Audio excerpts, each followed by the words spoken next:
Hello, Ian. Hi, Corey. How are you today? I'm great. How about you, sir? Oh, not too bad.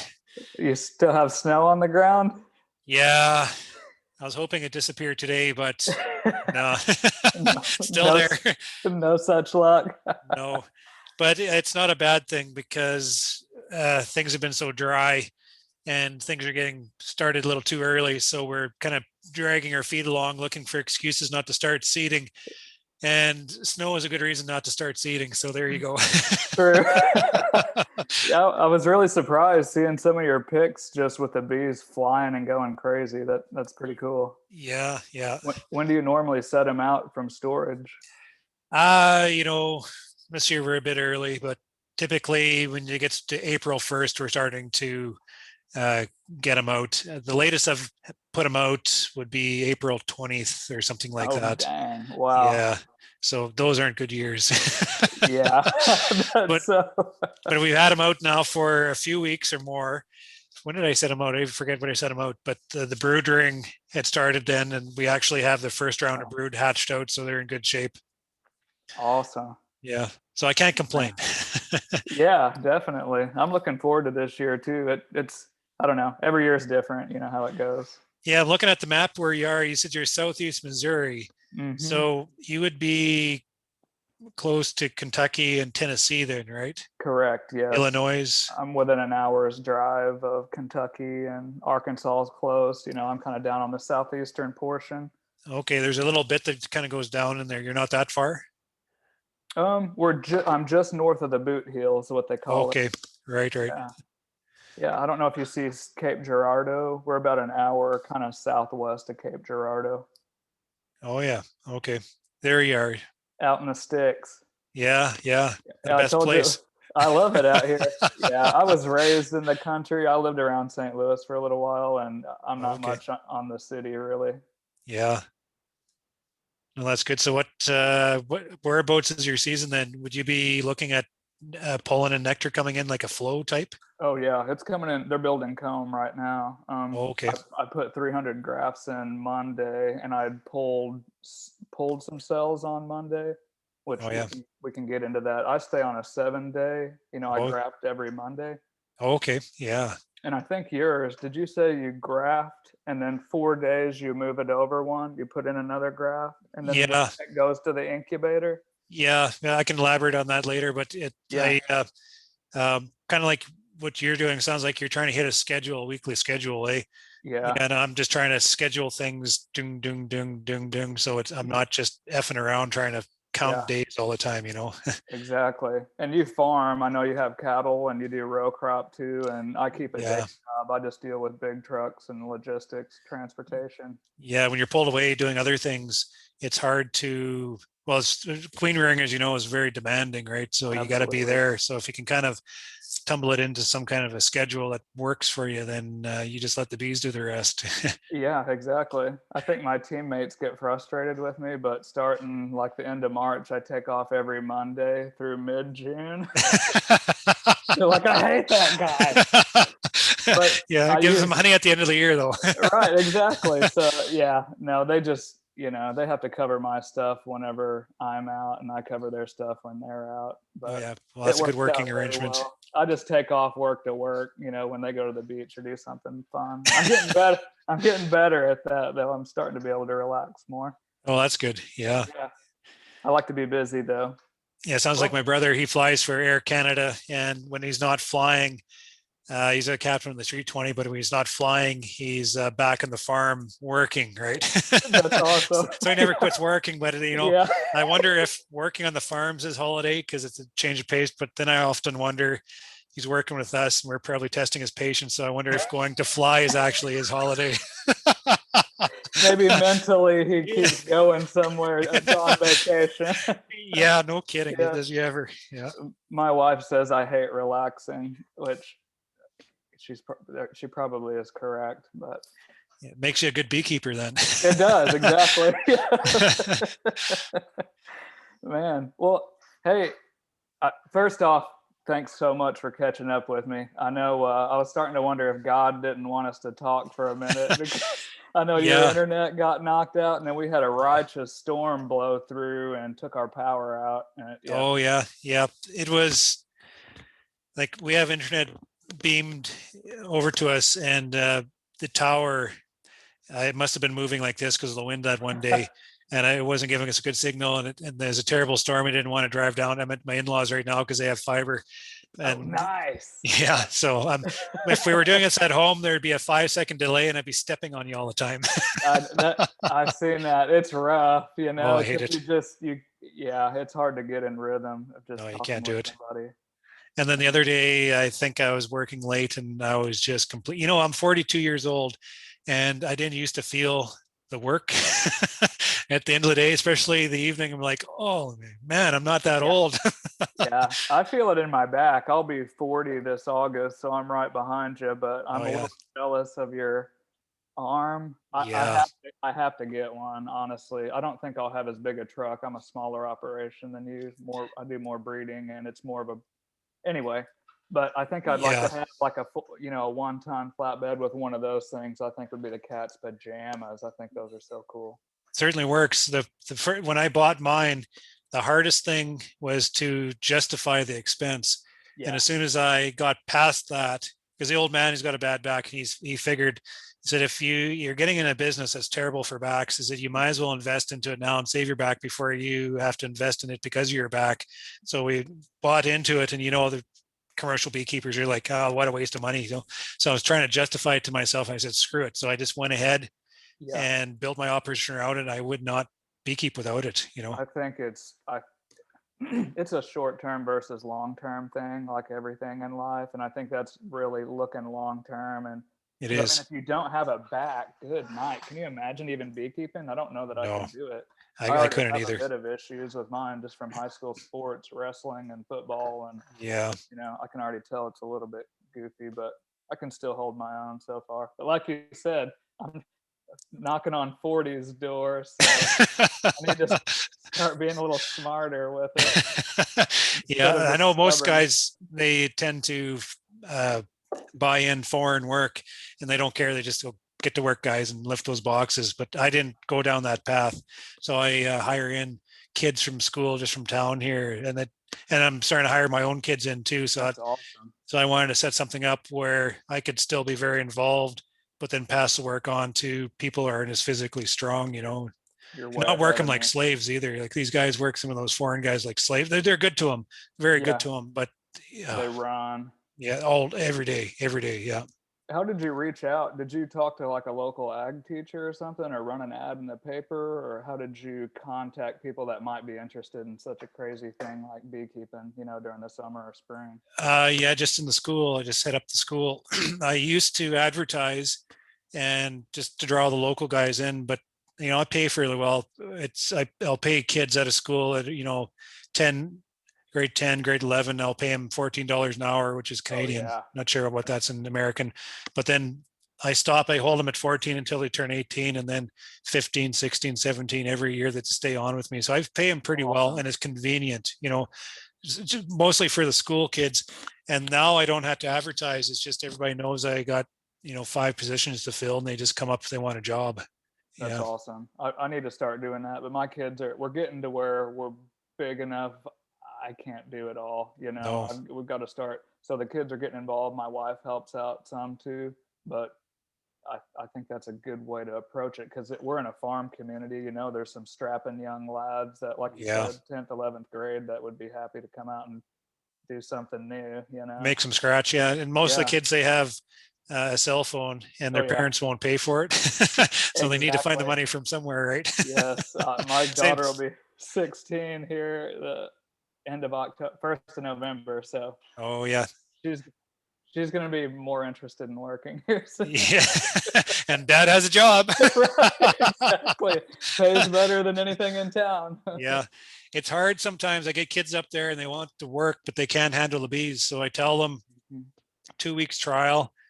And small towns, everybody's kid's the best worker in the world. And Oh yeah. but I tell them, 2 weeks, and either you don't like it, just wander away. If I don't like you, I'll tell you to wander away. and Yep. no hard feelings. It's just the Yep. way it is. Some kids can't work with bees, and I've had to do that a few times, and it works better that way. That way they don't feel trapped. You know what I mean? Mm-hmm. And then I Yep. don't feel like I have to keep this kid on just because Out of pity. out of pity. Yeah. Yeah, that'll So you cost work or you extra. work, or you don't, right? Yep. In beekeeping, you got to be able to hold your own. You Like have to. my buddy, he runs a couple thousand colonies and runs down to Mississippi, and I knew he had a new kid working with him, and kind of same thing, one of my other buddies went with him. He's like, I had a great time, and the kid was riding home with him because he was quitting. He's like, I'm glad someone did. So he was not enjoying the beekeeping. You didn't like it, eh? No, it Well, the wasn't money's for all the him. same though, I guess, right? Exactly. Man. Well, as far as queen rearing goes, I don't know if you want to slide into that. I was really Sure. interested in seeing some of your videos and stuff on that. And do you buy some queens, or are you 100% producing your own, or where did No, you go with that? no, I went. I used to when I first got in the business. I followed the template, and you buy queens in. Just we have a very narrow season up here. You make the split, you drop a queen in there, and they all come from California, Hawaii, and New Zealand. So I'm trucking down that path, and it's just a load of stress I didn't want to deal with anymore, because you have to, well, as you know, you do a lot of planning. You bring in 200 queens shipments one week, 200 queens next week, and you got to get in line, because there's a short supply of queens available. So you got to get on the list, and you got to kind of pick the month or the week within the month that you want to do all your split work. But you get a year like last year where it's late, and it pushes everything late, and then you're trying to make splits out of colonies that are too small. Or you get a year like this year is going to be really early. We're not going to be on time to hit that schedule. They're going to be swarmed off by the time so the whole load of stress just around the logistics of bringing the queens in, I didn't want anything to do with anymore. So I was looking to say, well, this is stupid. Why don't I do things more naturally, right? Like, there's a different way to do this. So I kind of dabbled in with queen rearing, and it allowed me to focus on not the calendar, but the queen schedule, right? And I think you know what I'm talking about, where Definitely. the bees set themselves up the same way every year, just different throughout the year. So I said, okay, I'm going to match it that way. And if I can somehow manage my splits in a way, or how should I put it? Before, we were managing everything in 1 year. Okay. Um, so to do it this way, we had too tight of a season to be able to manage the splits with queen cells in 1 year. So I had to kind of change my whole thought process around to managing that split into 2 years.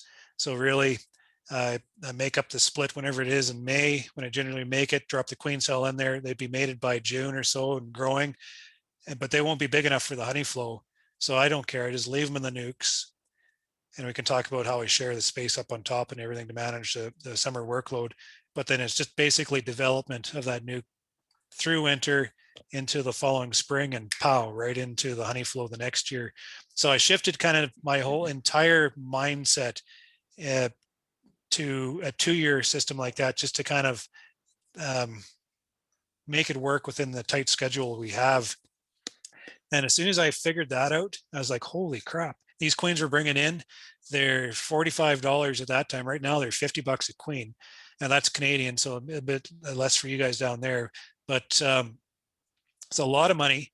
And I'm not going to harp on these queen producers, because they know what they're doing. They're producing hundreds of thousands of queens. I'm talking to Ray Oliveris, and it's like, wow, you got to scale above me. Like, I can't even keep up to your wavelength of thought.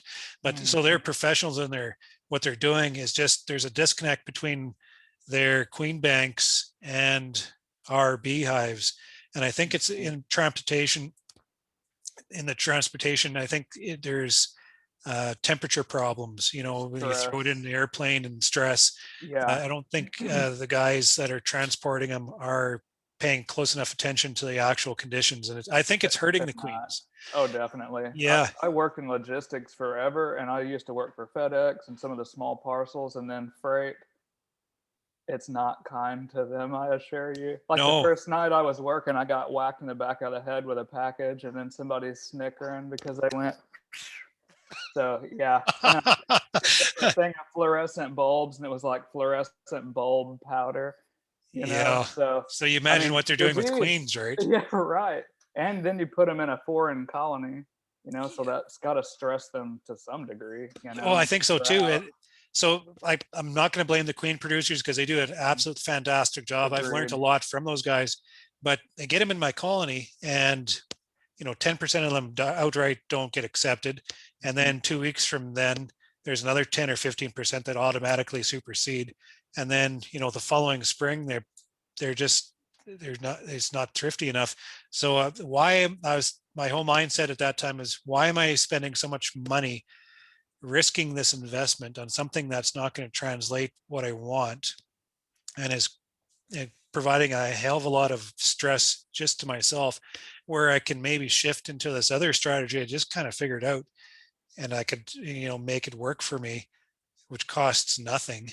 Mhm. And those queens will develop throughout the year, and then next year, pow, they're into the honey flow, and it just completely relieved all my stress. So after I figured that out, the next year I cut all my queens, and then I train Carrie.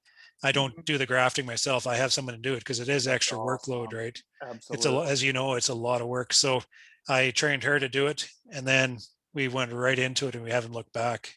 So Man, that is too cool. Well, yeah, it's just like you were as you were elaborating, and I was thinking, you know, queens. Like, how big of a deal is queens in your operation? I mean, it's a cornerstone. It's like the foundation, basically, of what your colonies are built on. And I think for absolutely. me, I would order them, same thing, buy them. I didn't get them when I wanted them. Whenever I needed them, they didn't have them. Like making same thing, the logistics match up, like you were talking about. Yeah, stress, right? Exactly, and the quality. uh, Again, I could never do what some of those guys do. They run so hard and they produce so much, but I hated outsourcing something that was so vital to my operation and not having some control over that. I think Right. was part of the issue. And same thing, it just you can make it work to whenever your bees are wanting to raise queens, whenever they're wanting to take queens. I mean, you just capitalize on it, and the timing matches up rather than trying to match somebody else's schedule too.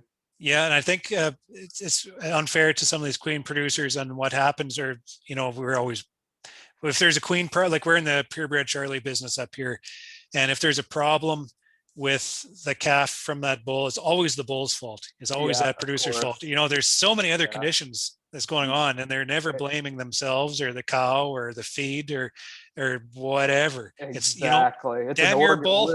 Yeah, of course. It's a living organism. I Yeah. told my uncle, I was like, hey, I'm going to interview Ian. He's a Charolais breeder, and my uncle's the circuit judge here. He's like, Oh yeah. he got all excited. He's like, I'm going to have to check him out because his family's had Charolais for generations. And that's like, my aunt's like, you're a queen snob, like your uncle's a snob about Charolais cattle. Yeah, my we're kind of a family effort up here. So and my brother Andre, he looks after the cattle business. My mom and dad originated the cattle business, and they started, and then Andre kind of took over that. My brother Adam, he looks after grain farm, and I look after the bees. And my brother flies; he just kind of helps. So we're all kind of piled on top of each other. We don't always get That's along, awesome. but we're still moving forward. Hey, if you're still working together, it's working.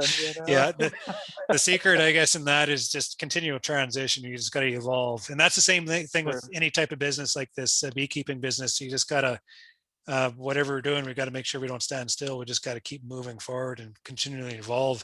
And I think that's one of the reasons. Or no, I'm just going to back up a step. With these queen producers, one of the reasons I think their queens don't always perform exactly the way we want is because they're breeding them for general characteristics like broody hive, um, explosion in population. Maybe there's some going into mite tolerance or whatever. They can ride in a semi across the country. Just all these generalized characteristics where I'm buying those into my operation. I'm not looking for that. I'm looking for characteristics where they're very conservative. They can hold in a shed for 5.5 months. I want them gentle. and I want them to come through winter in one box full of honey, and then I want them to have enough in there to get them through April till I can get feed onto them. So I need them to be conservative, but then I need them to expand and explode into growth and not swarm on me before I get to them, right? And there's all these localized, personalized characteristics that we prefer, and they can't figure that in their breeding program because they're too wide scale and generalized. Whereas your own self-sustaining operation, you're personally year after year after year selecting for those traits and genetics that exhibit the behaviors you're looking for, but not only the traits you're looking for, but who can handle all your bad habits. Yeah. Right. Our biggest enemy is ourselves sometimes, right? Exactly. Yeah. So we have all these quirks how we're managing our hives, and then after 5 years of self-selection, you start seeing those kind of evolve and kind of show themselves in your operation. Then you open the hive and you see what you want to see. You open the next hive. Oh, that's fantastic. You see the next one. That's what you want to see. And then you show it off on Facebook and someone gets excited. So you sell a beehive to your neighbor who's, 100 miles that way, who has a completely different management strategy. And he said, Ian, your hives suck. Well, there's always going to be that guy too. Even if you've got 100 that are just, pick of the litter, you're going to have one that. So you can't please everybody, but I couldn't especially please him because he kept bees completely different than I do. And I was very selective and very specific on my selection criteria. So I could never have made him happy. These big queen breeders, they get a piece of everything. So they're always making the guy happy in some aspect and always pissing him off in another aspect. So it's kind of like that ball of problems. Yeah. There's some good, some bad, where I'm just all good in what I want. And it didn't satisfy any of his management practices. So after that, I'm like, damn it, I was going to get into the business a little bit more. And I was thinking, geez, I got to make sure that when I'm selling my stock, that I'm selling to the guys that, operate in a sense like mine. We're in single boxes. We winter indoors. We use sugar for feed. We're not on the road back and forth. So there's all these characteristics. Now, I imagine you'll be the same way when you're selling queens. You're trying to find characteristics to please all your customers, right? Not necessarily yourself. Yep, that's exactly right. And the thing is too, is I am to some degree inadvertently picking what I like because, my wife will sometimes write something down, or I'm saying, I like this one, I like this one. Well, what do you like about it? I don't, I have to think about it for a minute. I just look at it and I know I like it, or there's at a certain time of year, or the way they, the way I can handle them or whatever. But the thing is too, is you're breeding, in essence, you're, how I said, talking about outsourcing that major component. Well, you just took that major component and customized it to fit your operation exactly right. Yeah, and I was able to translate that cost on my ledger, which was $25,000 to $30,000 at that time. It's a lot of money, and then I switched over into actually switching that. They're making my queens and then generating me money, which I actually paid for not only the cost of making those queens, but a little bit of money to boot. But it involved transitioning one of my employees into that duty. So she was already with me. So I just trained her. So I took her away from other responsibilities within the business and specialized her work to rear queens, because as you know, it's very specialized type finicky work. And then I just hire somebody who's just, a kid from town to fill in where she would be. So I just kind of transitioned her into a more skillful situation on the farm. Yeah. That's awesome. That's really cool, man. Yeah. I don't know. Just, I love having that, being able to control that and being able to, I guess it was like my third year of beekeeping, because I kept having to come up with creative sales pitches to tell my wife why I was spending more money, and I hadn't really produced a lot of income, but she was probably getting nervous. I was so obsessed about it. But then I started producing my own, and it went immediately. It was like a switch flipped from expensive hobby to, hey, wait a minute, I'm making money now. And then Jamie's like, okay, yeah, maybe it's okay he spends some money on bees. So it kind of changed her attitude. And then, you get to go on vacation a bit more and things of that nature. Then she Happy wife, happy life, a wise Yeah. man once said. Yeah. But And that's a trick too. If you can, this is a business. And I get a lot of guys email me who are transitioning from hobbies. Some of them are hobbies or some of them are sideliners, and they're transitioning to a more professional level. And I tell it kind of like what you just said. I said, well, follow the money. I mean, for me, yep, the money is my honey flow. So I focus everything on that honey flow. But I'm talking to guys like you, where their money stream is maybe a little more diversified. A little bit of honey, but genetics are selling queens to their neighbors, yep, and bees, packaged bees, are selling bees to urban areas and just making a lot of money. So I said, well, don't necessarily focus on that one honey revenue stream, especially if it's not that big. If you have others, just take pieces everywhere, and let the ledger lead your way. If you're making more money in genetics and building bees, focus on that, right? yep. And then That's take the rest for gravy. Yeah, that's where it went. Like the honey's a cherry on top for me. And I got so tied up in the genetics and selection and learning about that and rearing queens that, there's a lot of people around me producing honey. Nobody was selling queens, much less out of anything worth having. There Yeah. just wasn't anyone around. And so I kind of set the market price because nobody else was doing it and I could charge what I wanted. So I kind of did it a little different than the previous generation and then charged a bit more for it. And I feel like you almost have to do that. You can't charge what your grandpa charged for Charlotte Horse No. or you'd be in the poorhouse, Yeah. same thing with these. Yeah, that's true. Especially if you're selling something that's got quality characteristics to it. Um, you got to find that balance where if it's too expensive, you're not going to sell them. But if you don't charge enough, you're not doing it for free. I wish Exactly. we could do Yep. that for honey. We don't have enough population around here to be able to market stand or charge like $13-14 a pound. So we have to sell in the drum wholesale through a cooperative we do. And we're competing directly on the retail shelf. So we can't access the that higher price market. So we have to settle for that wholesale, right? It's a So, catch 22 though, because there's a lot, as you know, a lot of headaches with retail and case prices and accounts and deliveries. And so, I right. mean, my buddy I mentioned that's migratory, he drums everything out. Yeah. There's an Amish guy in Illinois. He calls him when he harvests and he shows up with 18 wheelers and takes every last bit of it. But he Yeah. doesn't have to worry about it. He doesn't have to mess with customers or why has this crystallized or a million of the problems that you'll make more money though, but you're going to earn it, I guess is what I was saying. Yeah, for sure. Especially when you're talking more scale. So then you have to be more competitive as you're starting to reach out. Yeah. Hmm. Same with queens, I imagine too. How Yeah. many queens would you produce in a season? The most I have is around 2000 or so, Oh yeah. but the thing is that the 2000 I would do a long run in August too because we had a late flow kick in and I was just kind of pushing the envelope to see if I could make late season splits and get them to winter, Oh which yeah. you can, but it's more difficult and some years are unforgiving. And I just got to where like this year I had so much going on. I'm just, it's just going to be basically mid-April through mid-June Yeah. and I keep a weekly schedule. So I don't know that I'll hit 2000. It'll be close, maybe. What would be the reason why the late season splits aren't as successful for you, do you think? I think it was because I was making them too small to see what I could get away with. Oh, I see.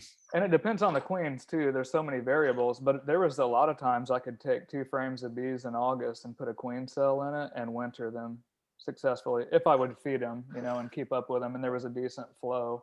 But then Yeah. some years, if I don't feed them enough, and that flow is not there, you're just picking up dead outs. Yeah. But and then it kind of you get that diminishing returns. But a lot of times it's weird because the cull rate early spring, I guess that maybe the pollen's awesome and okay and awesome and okay, and then you get temperature swings. I'll have a few more culls in my cells, and it seemed like the late August ones, if there's a good flow on, they're not always as big, those big textbook quality cells, Yeah. but the viability is higher. And I don't Oh, know why. You would think the mite load might be low or higher then, but maybe they're just not as stressed at that point. I'm not sure, Hmm. but Yeah, the cells are good. for me, I had to quit making summer queens because what we would do sometimes, if we got away with it, we'd make queens into the honey flow and then get some mated queens for August, and then we can make some late season August splits, get a couple rounds of brood, and winter them inside. And they'd come out small. We just boost them a little bit, but you got a real nice queen. But we're running into heck of a trouble with dragonflies uh, into summer, into late summer, just swarms of those bloody Swarms. things. Because we We have have them mosquitoes up too. here like crazy. So these dragonflies are everywhere. And I think those buggers are picking the queens off. Oh yeah, they're hunters. They will straight eat a queen, This must definitely. be a pretty healthy ticket if you can grab a queen, eh? Oh yeah, happy dragonfly. Just chewing that thing for a little while. Yeah.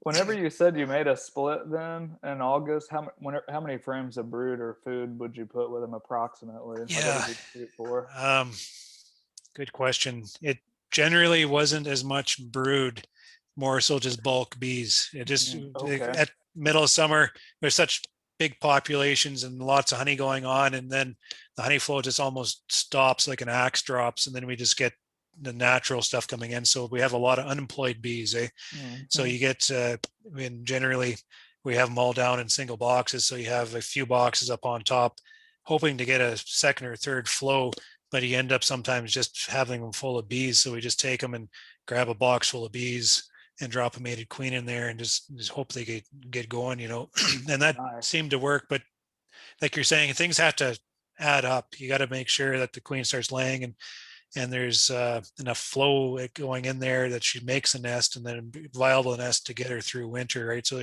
it is kind of risky business. It's not guaranteed every year, but Yeah. it does work. But we can't get away with putting queen cells in at that time. It has to be a mated queen, just because we don't have enough time from beginning Okay. of August until they settle in for winter. Yeah. Yeah. And did you say the nectar gets a little sketchy too? I Yeah, wonder if you're. yeah, especially now, like the countryside, we're losing a lot of the natural diversity around here because everybody's Yeah. farming the land. Even our farm, we're taking out sloughs and stuff, so Yeah. we're losing all those pockets. So Hmm. we don't have as much natural stuff that should be coming in. I would like, Yeah. but around our yard, we have a lot of ravine and a lot of pasture. We have clover, and so that helps quite a bit too. Yeah. Yeah. Definitely. So we just kind Nice. of manage our farm in a certain way and just kind of take it, that's really good. But the neighbors are starting to catch on to that too. We have great big grain farmers up here. I know I'm kind of straying from your queen No, you're topic. fine. I'm in farm country here. You're speaking my language. We have two stories actually. There's one farmer, he's like 9,000 acres. Not sure how that compares to farmers down in your country, eh? There's a few that farm that much. I think my cousin's farming a couple thousand now, but a lot of it's leased ground. He doesn't own it. Oh But yeah. See, most of them around 2,000 maybe. our farm is about 3,500 acres, Oh and then you man, get that's awesome. guys 9,000, and you get guys 15,000 acres. But so this one 9,000 acre guy, he grain farmer and thought like a grain farmer, blinders up, he just crop everything but crop, sprayed everything, and he wanted a hobby. He wanted to get away from the farm, but he wanted something still related to agriculture. So he come over to me and he bugged me. He bought 4 hives from me, and he said, this will keep me busy, keep my thoughts. He wanted to get away from the farm, eh? So he looks after these 4 hives, and he's bugging me for a little bit of advice and stuff to keep him alive. But I remember he sent me a text in the middle of harvest, and he's on his combine, and he says, Ian, my beehives are starving. There's no flowers around here. I said, what am I going to do? I said, well, no shit, Sherlock. I mean, you sprayed absolutely everything into your fields and you took down the sloughs. And Yeah. he said, I have a farm down by the border, like right beside North Dakota. He said, it's an organic farm and he's got weeds everywhere. And I got to take my bees down there or they're going to starve on me. I said, are you crazy? Like he had like 6 combines going. And he's on one of them. And they said, don't you turn off that combine and move those 4 beehives. I said, your brother's going to kick your ass. But sure enough, he turned off the combine. He took those 4 hives down to that organic farm and they're good because they had flowers. But I guess the idea is that the hives just allowed him to broaden his perspective a little bit. So instead of just crop, and everything crop, he's actually seeing the results of some of his management and how he's interacting with the natural ecosystem, because these Yeah. hives rely on the natural environment. So, and now he's got 200 hives. He's like a typical Does grain he farmer. He really? goes Yeah. right in, Yeah. Dive in head first. Yeah. So he's Ian. Yeah, like I extract his honey. He says, "Boy, I got too much work now. This is supposed to be a Yeah. hobby." Yeah. Yeah. So he's selling off some bees down to 50 or something like that now, I guess. But That's awesome. that's just kind of neat how the bees just kind of tapped his perspective a bit and just made Yeah. him look Changed outside. it just a bit. And that's the Different. whole point. If we can just get society in general to do that, right? Just to Yeah. realize what we're doing with development, because we grain farm, we do everything the same. Production, I mean, is very demanding, but at the same time, if Yes. you just make little efforts around the edges, just recognizing the importance of everything else, then just those little efforts is sometimes all the difference is needed, you know? And you can pick some shitty ground, that's not really worth messing with anyway, and just Yeah. throw some pollinator seed out. We did like 14 acres here, and I was blown away as how much stuff I found in it. And I Yeah. found an endangered bumblebee in it too, which was kind of crazy. Yeah. And it Southern helps the plains bumble. honeybees, it helps Oh honeybees, it yeah, helps the natural pollinators, right? absolutely. And the same goes with ditch spraying. I'm always arguing, well, guys, why are you just wasting your money spraying these noxious weeds out with this 2,4-D, and it's not killing them, it's killing everything else, right? Yeah, It's yeah, just allowing all these noxious weeds to thrive. So if we want to actually manage our ditches to control these noxious weeds and the bulrushes, then do that. Target the bulrushes, get down there with the mower, even spend a little more money, yep, get a little more creative and actually fix the problem, yep. and then just pretending you are, right. And then And you're not blanket. only fixing the problem, but you're providing all the benefit at the same time with the natural pollinators and stuff. So Yeah. guys are listening to that too. That's pretty cool. We've had some initiatives too where MoDOT was trying to avoid mowing in certain areas because they mow thousands and thousands of acres alongside the highways, and a Yeah. lot of it was forage. And so they, in some areas, they've kind of changed their mowing schedules or avoided it. And you were talking about, I love that. It's kind of like being an ambassador, to change people's perspective a bit. Uh, Yeah. Yeah. some folks we know in town, he runs a spray plane up, just to spray agriculture crops. Oh yeah. And his wife's like, I would really like to have a beehive. I'm like, yeah, you should get one. I haven't heard from her Absolutely. yet. I need to check because Get it'll, on it, that one. yeah. And there's actually two local, that really good guys. I like them a lot. Great people. But it just, like you said, it just changes your perspective a bit. Maybe you'll pay a bit more attention to what's alongside that, on the south side if you've got a north wind, Yeah. and things of that nature. I'm a big believer in that, not telling people what to do, but just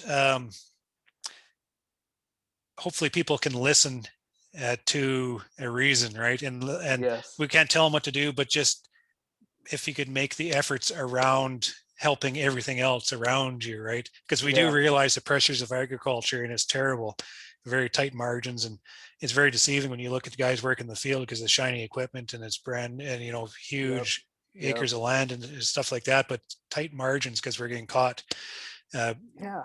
with a lot of different dynamics. But at the same time, if you leave them alone there, but everything else around the sides, it doesn't cost them any money. They'll put the effort into that because they truly they do appreciate the natural world. Because when they go on a holiday, Yes. they go off to the lake to go fishing, right? Yes. They want that Exactly. natural aspect to get Yeah. away from everything else. So they Yeah. do. Everybody does appreciate that natural aspect. So if we get a chance to preserve it here and there, they will do it absolutely every time. But it can't That's affect their bottom line, right? Yeah, that's true. But I mean, like you said, it's so tight though in agriculture, but you're a really effective ambassador in that because you're telling people about bees, but you're not going, you're a Yeah. jerk and you shouldn't be doing that, because then you're like, whatever, screw you. I'm going to spray twice as much, Yeah. It's just how Exactly. people are, but you do a heck of a job. And the thing is too, is with agriculture, they're not making a ton, and it makes me nervous whenever some people start throwing rocks at big ag or like even factory farming. I'm like, I love to go in Sam's Club. I don't know if you have Sam's Club up there. Yeah, we do. Get a Yeah. giant bag of huge chicken legs for like $6. I mean, it would cost me $150 to feed those birds out and then have to butcher them. So like, Yeah. it's about balance. You don't get anything for free, but and like you said, just a little bit of, hey, if you got some land that's not doing so much, here's a few programs, or here's what you could do, and you might even have better crops because we have pollinators. It's just Oh, for finding sure. that balance. That too. And if you want to lead guys direction, excuse me, you got to give them something to transition into. Like, you can't just say, don't use Roundup, that's destroying the environment. Yep. Well, if we don't use Roundup, then we got to find an alternative to that, which is the old way of farming, which wasn't working because at tillage, it wasn't working because it wasn't providing us all the advantages that the GMOs and Roundup Ready crops are providing us to be able to, produce those crops to make those margins. If it doesn't work, then how are you not supposed to use that product, right? Yep. So you gotta be able to find solutions and then provide the solutions as the alternative. And I think it's just natural progression, if you ask me. Oh, absolutely. I mean, if it's just the same thing with fossil fuels, well, I don't want to put fuel in my tank because it's expensive, right? Exactly. But what's my bloody option? My option is buying an expensive car that doesn't run when it's minus 35 degrees out, right? Yeah. Or handle mud very well. Or mud, yeah. But maybe in my lifetime, I might even experience a combine being run on solar power or battery. Who knows? The technology has to catch up to it, but we're not afraid of evolving. It's just we have to allow time to evolve to those technologies that got to catch up to us, right? Yeah. And it has to be functional, like you said. And there's a quote I heard from this dude, Thomas Sowell. He said, "There are no solutions, only trade-offs." I go, that's exactly right. I think that describes the reality. Yeah. Like, it has to be worth it. Like you said, what's it do to the bottom line? And it's the same in the honey business too. You talk to a lot of beekeepers and there's the same as exactly spitting image of grain farmers. This is how it is. Yep. This is what's going on. This is what's killing my bees. This is how I'm managing my hives. No, I mean, we have to operate like beehives. Beehives are so dynamic and they're so flexible, and they evolve and they change, and they're always tackling the same issues different way every year. That's why we're always on our heels, because we never know. There's the same conditions being experienced, but the bees are doing something different to counteract it. We're like, what is going on?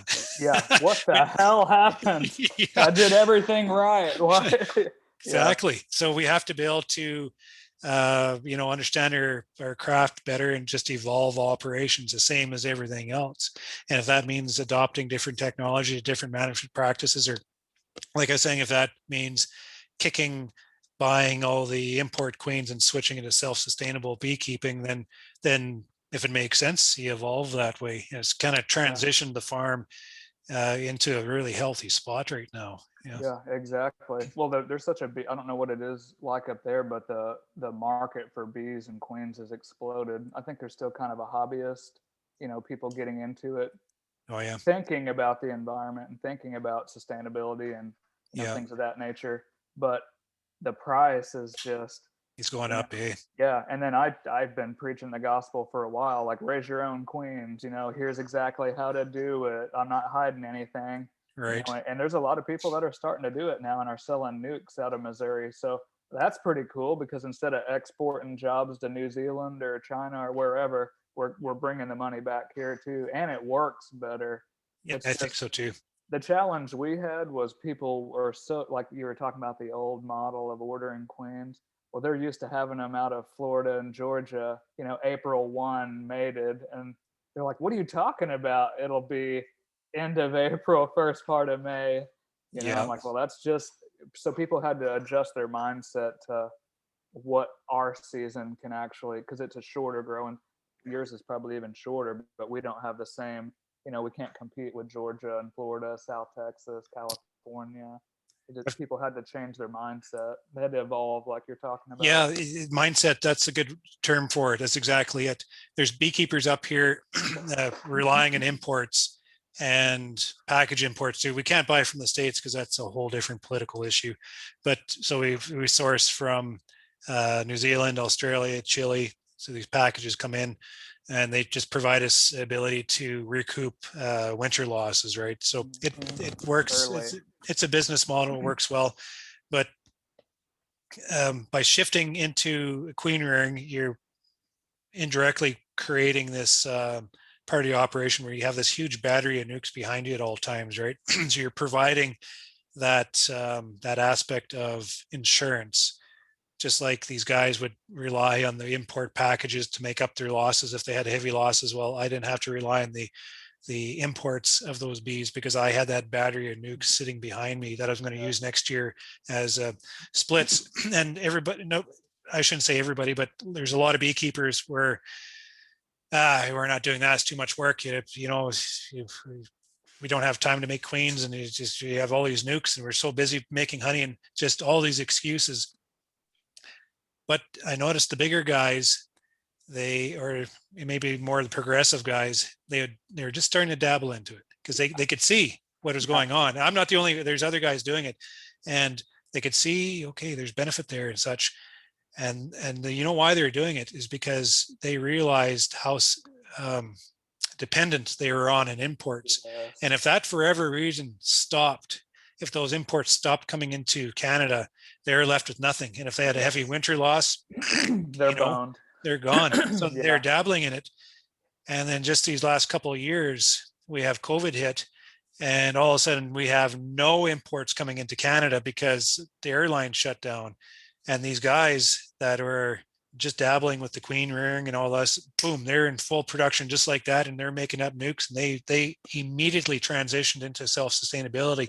These other guys that wouldn't even consider it, they're sitting there with 75% losses, and they're screaming because they don't have bees. So they have to look at other guys to bring the bees in, and the guys are charging a fortune for those nukes. So now they're supply and demand. Yeah, supply and demand, exactly. And the same damn thing's happening this year, where our province, I think, is all right for sustainability or for winter losses, from what I'm hearing. But other provinces, for some reason, got hit really bad, 75-80% losses, and there was scheduled package bees coming in. It was all figured with Air Canada coming in from New Zealand, 100 pallets, like 50,000 hives worth. And all of a sudden Air Canada changed their logistics like that, and they don't have any packages again. Like, are you serious? Yeah. So, and these guys, a lot of the guys, their whole model is around pollination. So there's a lot of there's a lot of time constraints on their business activities. So they, packages are very convenient and works very well for their business model. Yes. But if they don't have the bees, then it doesn't matter.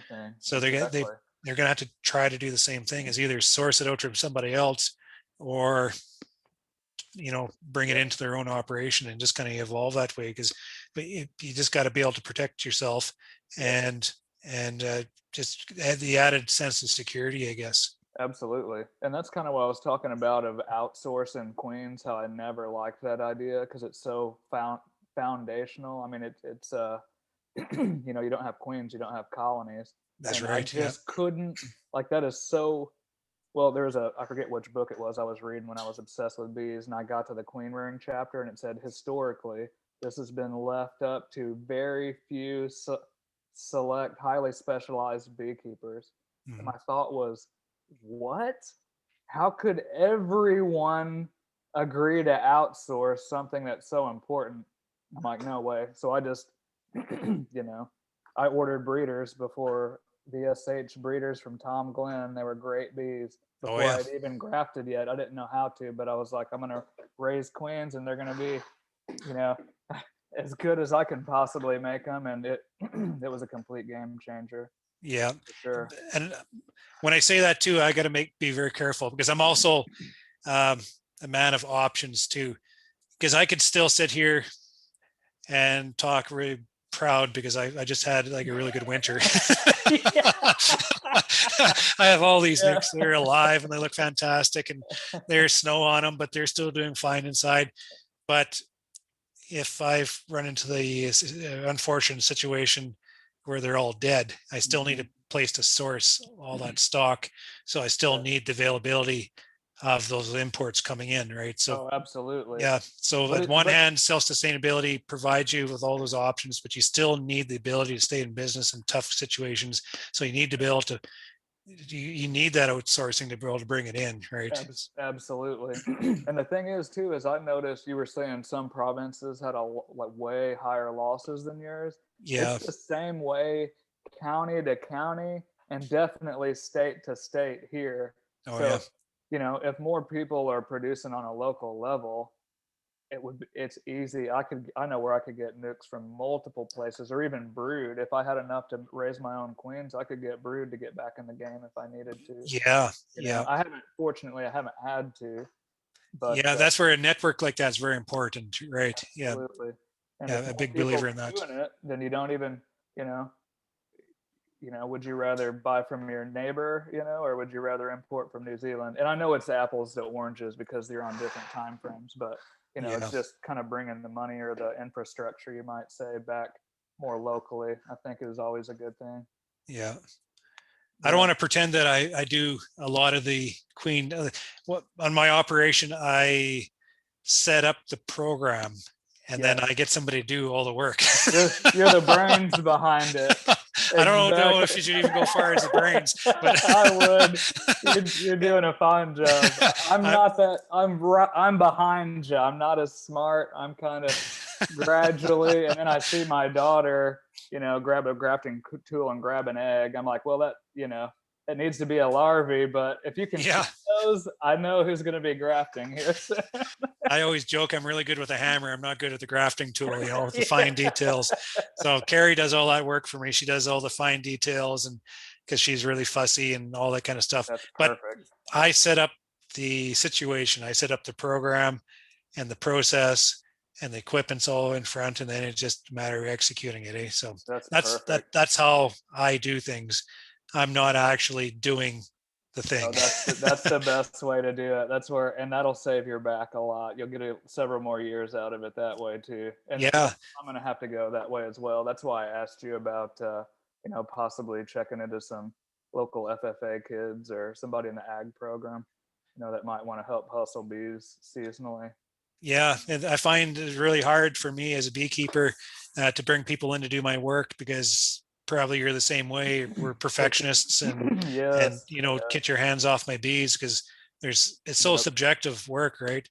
But I learned that being able to step back away from that and focusing on the programs and procedures and set it up to bring other people in to do that. And if they're following the program procedure, well trained, they can do the same type of work you're doing. Just as long as you stand back and let them do it. And by doing that, it just allows you to take that next step on the growth, because you can hire people in to do that work, or just to relieve you of the workload to get away from the farm sometimes, right? Yes. I think that's my thing too. Is like there for a while, I couldn't think of anyone I would even let work all my bees because some of them, you might roll a breeder that I've got a lot of work into or whatever. But at the same time, it allows you to get bigger. And I think I think if I go, well, if I got 100, they're probably going to, if I've got 100 breeder queens, they're probably going to roll a couple and just Yeah. get over it, and just realize that's part of the price you got to pay to be able to, step up and look at it from a different angle and grow. Yeah. That's a really good point. I always make a 1% rule where 1% of those queens, it's like I tell my guys, I said, I love my queens. I love my queens more than, I love my wife. Don't say it. Tell her that. I won't tell. But I said, I love my queens. So I tell my guys, when you're working the bees, you pretend every bee is a queen. And I don't care if you're working a little slower, Yep. But just be a little gentler and don't mash them and just pretend and don't shake them all over the place. Just make sure that all my bees get back in that box in one piece. And if all those bees are alive, then my queen's going to be alive. So it does maybe slow down things a little bit because they're not as quick, but at the same time, I think we're actually getting more quality work out of the kids doing it because they're not rush. Yeah, you don't have as many mess ups to have to fix either, too. Exactly. So I like that 1% rule. I'm going to keep that in mind. I like that's the only way I can justify because you come through the next time you're like, oh fuck, the queen's dead. But when you look at it, it's it's 1%, so you can say, okay, well, it's all right. It's going to happen anyways. Just get over it. Go have a beer. It'll be okay. We'll make more. Yeah. Yeah. get over it. But I'm getting better about it. Like we've had help. We've done a lot of genetic testing, like specifically for VSH. Oh And so yeah. I'll just have, mainly people that was in the state organization, younger folks that are excited that are single, so they're like, Yeah. yeah, we'll go camp out at Cory's for a weekend and play with bees. And they have a good time. We went to a rodeo and all, but then we actually test a ton of colonies and we get data, that I can base, because I do AI and whatnot. How And do you do a VHS test? we basically, have you heard of John Harbaugh? He was a retired USDA bee scientist. Oh, okay, I'll look him up. He's kind of the godfather of it. He figured it out. Basically, they called it suppressed mite reproduction or SMR. They couldn't Right. figure out what the hell was going on exactly, but they knew that they were limiting the mites somehow. Well, then they figured out it was like a hygienic variant, kind of. Forgive me if I get too far out in the weeds, but No, that's good. it wasn't hygiene like the Minnesota hygienics. There's more to it than that. Well, they realized they were sniffing. Uh, they assume that they're sniffing brood, and if there's a reproductive mite down in there, they would throw her ass out. And Oh, that's where they're taking the caps off the cells. yeah, Oh, exactly. And so yeah. then they were like, oh, it's a hygiene variant. So then they changed it to Varroa sensitive hygiene. So basically, to test for it, you can do like 100-cell sample. You want brood that's just about to emerge to give the mite every possible chance to reproduce. And then you're pulling them all out and you're counting if there's a founderous mite, like a mama mite down there with babies, you get a black mark. And if you keep finding, which we do, keep finding brood that there's just one mama mite down there, but she didn't lay eggs, well, that counts as a non-reproductive. And so basically, it's weird how it works, but you're quantifying the mites that can't reproduce or that don't reproduce or that the bees don't allow to reproduce. And then you just basically catalog all the ones that do not, they'll have mites, but they just don't let them have babies.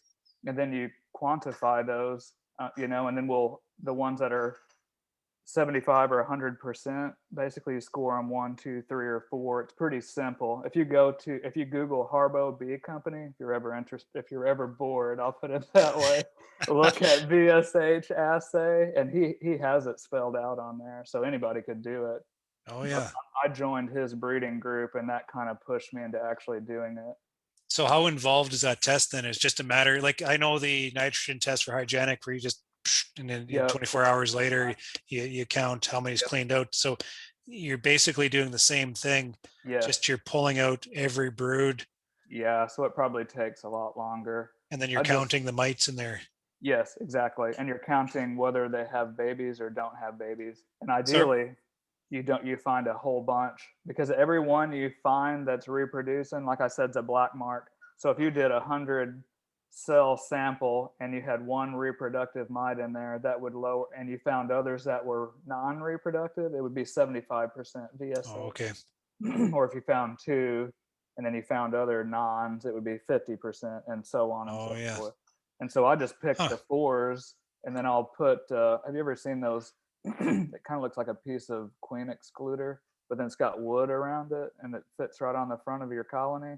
Right. Well, I just go out whenever I know the drones are flying, and it changes a bit during the year. And I put those things on there, and then all the boys are coming home from the singles bar and they're locked out. The singles bar. Yeah. So they're locked out. The wife won't let them in, and then I come around on the porch and grab all of them from the colonies that have tested high, and then I'll collect semen from those drones, and I'll have AI'd queens that I know mom and dad carried it, and then I'll repeat the process. It's a recessive trait, you think, or I think it not is, necessarily? but it's several traits from what several traits. And yeah, but because that's probably why you have varying degrees of it, or maybe even have half your brood nest that has it and the other half doesn't, or even 25% of your bees are looking for mites and the others could care less. That's how complex it is. And yeah. So are you loading your breeder colonies or your test colonies, I guess you could call it, are you loading them full of mites just to be able to provide that test? They kind of show up on their own. I just don't put miticides on them, just so I know that Mother Nature is gonna show up without gloves on and punch them around a little bit, you know. That's Oh the yeah. only reason why I don't, because some people think I'm a dogmatist about it, or I'm one of those crazy treatment-free beekeepers. You know, a lot of them are. What I tell people, I'm like, you know what? Are you creating more problems than you're fixing? If you are, you probably need to treat your bees. Or if you're not actually breeding or have a purpose behind it, you need to knock the mites down, man. I think But so. but Yeah. some people, you know, get all, well, you know how it is. It's like farmers and beekeepers throwing rocks over the fence, just Yeah. like beekeepers that treat and beekeepers that don't want to treat. You know, Yeah. it's It's like like a farmers. We don't want to spray everything, but God, we want to make some actual beans, you yeah. know, We just got to instead of make have it. sure we don't treat it like a religion, right? Exactly. It's a pseudo religion. It's like a fake religion with Yeah. no God. Yeah. So are you running? You're just doing this in your breeder colonies, then, right? Yeah, well, I'm not that huge of an operation, 200 colonies or less, so everything is a potential breeding colony Okay. to me.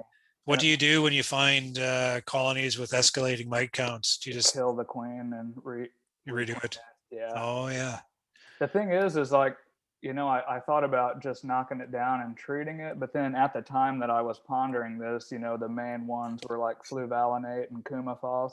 Well, I mean, it was very effective miticides, but the shit kind of sticks in your comb a little Oh bit, you know. yeah. Well, where does it Fluvalinate. go? Where does Yeah. it go then? Because I split and my frames go everywhere. So I'm like, to hell with it. I'm just not going to use it.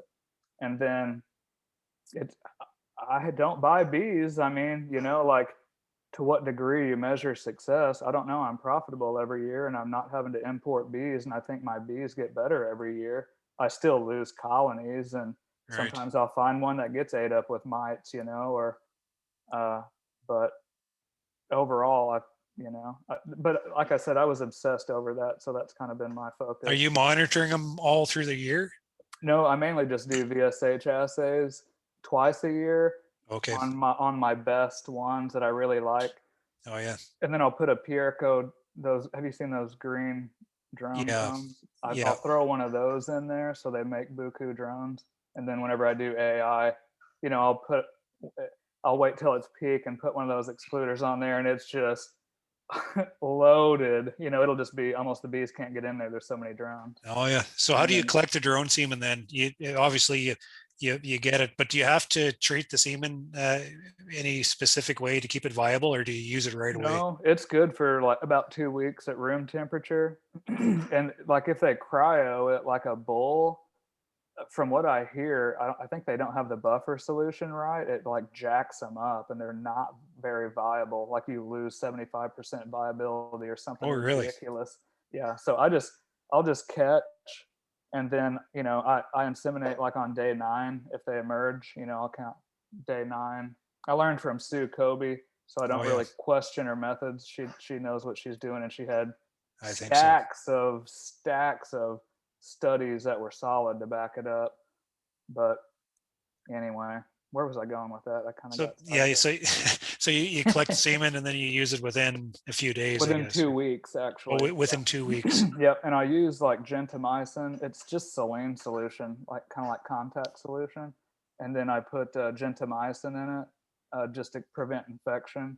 Because, you know, whenever how you harvest a drone, you basically Yeah. decapitate them, or you can squeeze the thorax, and then their Yeah. man parts come out like a Swiss Army knife.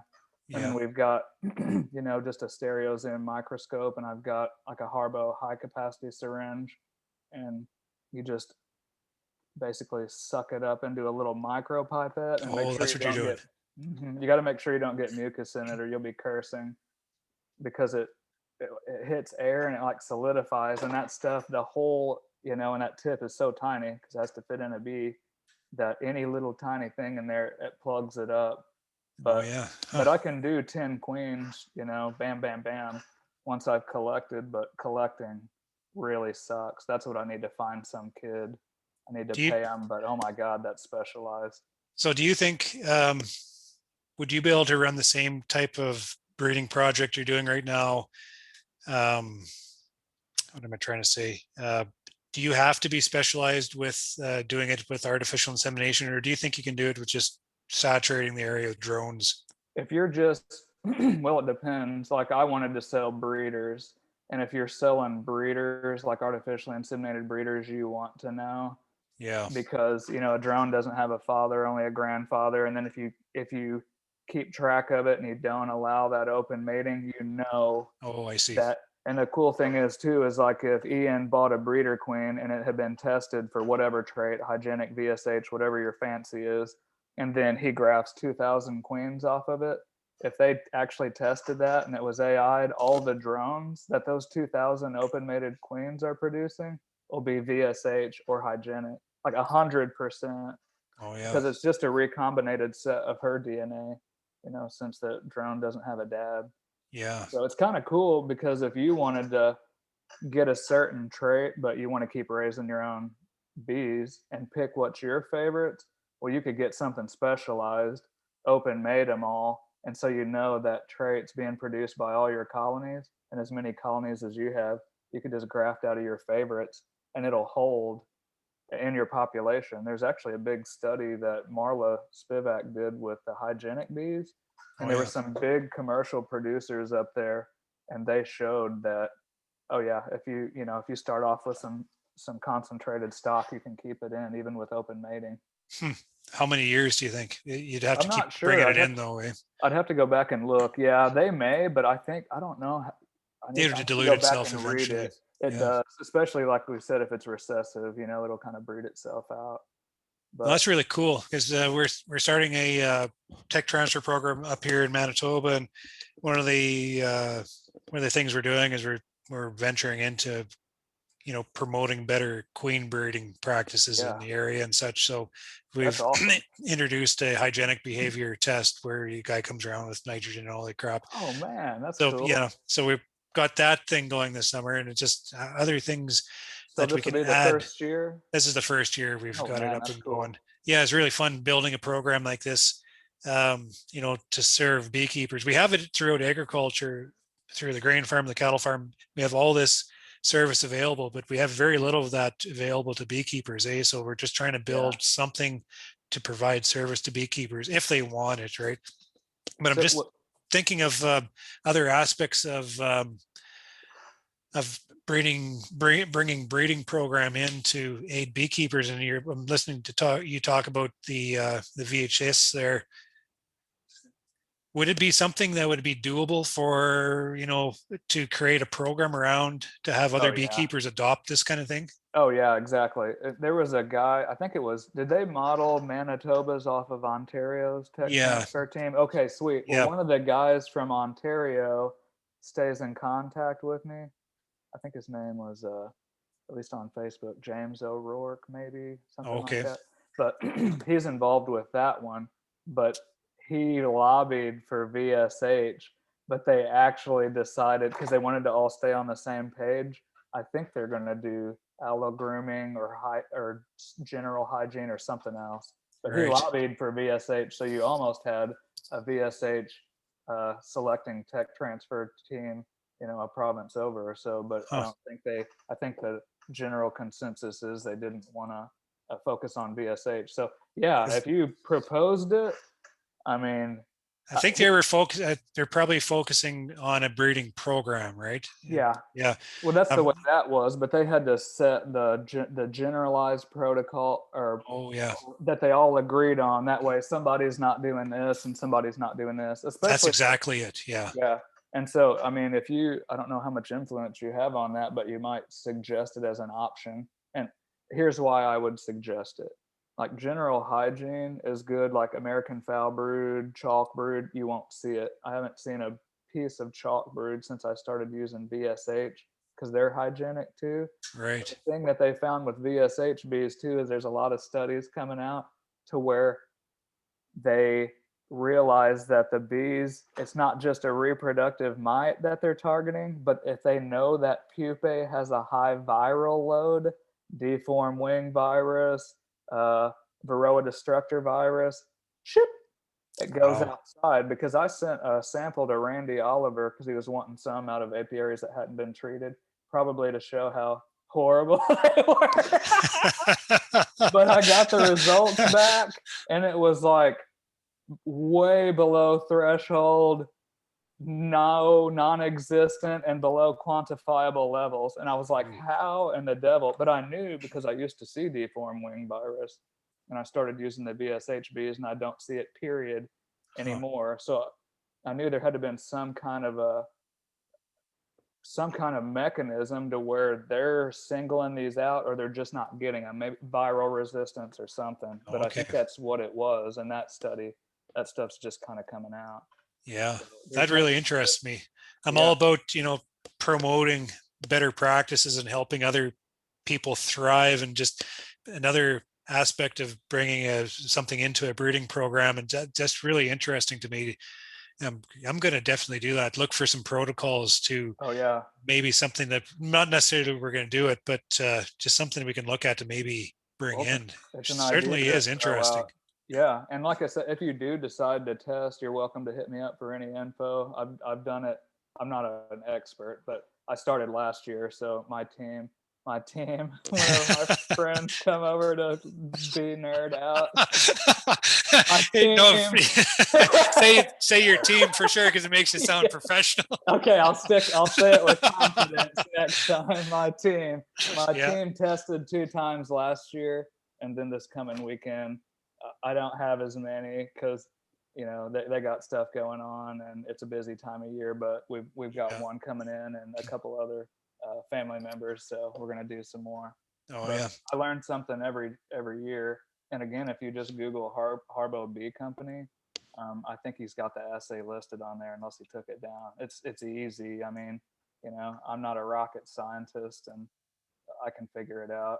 yeah. That's exactly what I like too, because I'm very general and applied in nature, and I want Yeah. something that I can do with my own hands, right, Yes. and make something work. So, Well, I don't think there's a trade-off to it, because at first there was like, well, the brood patterns suck, and they're throwing out too much brood, and okay, which may be so.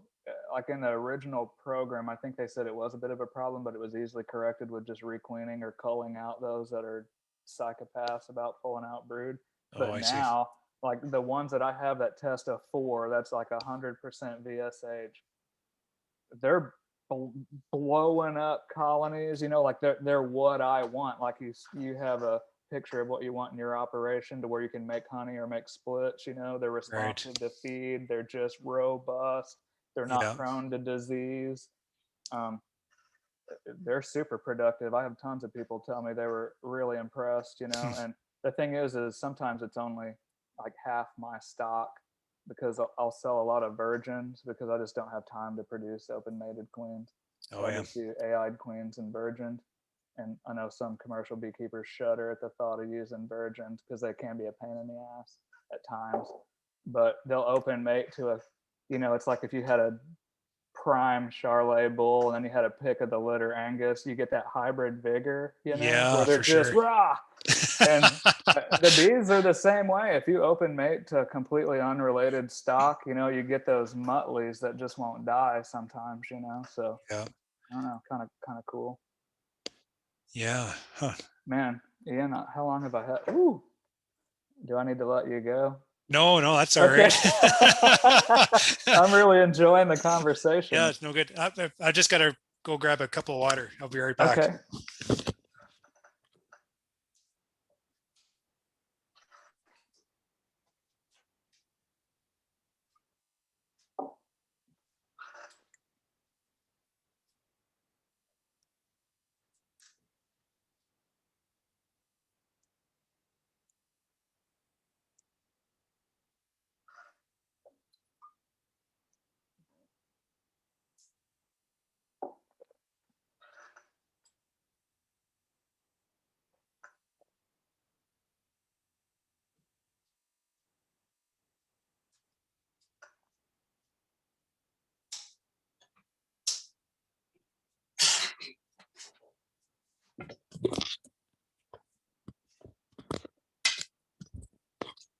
It's one thing about the about queen breeding.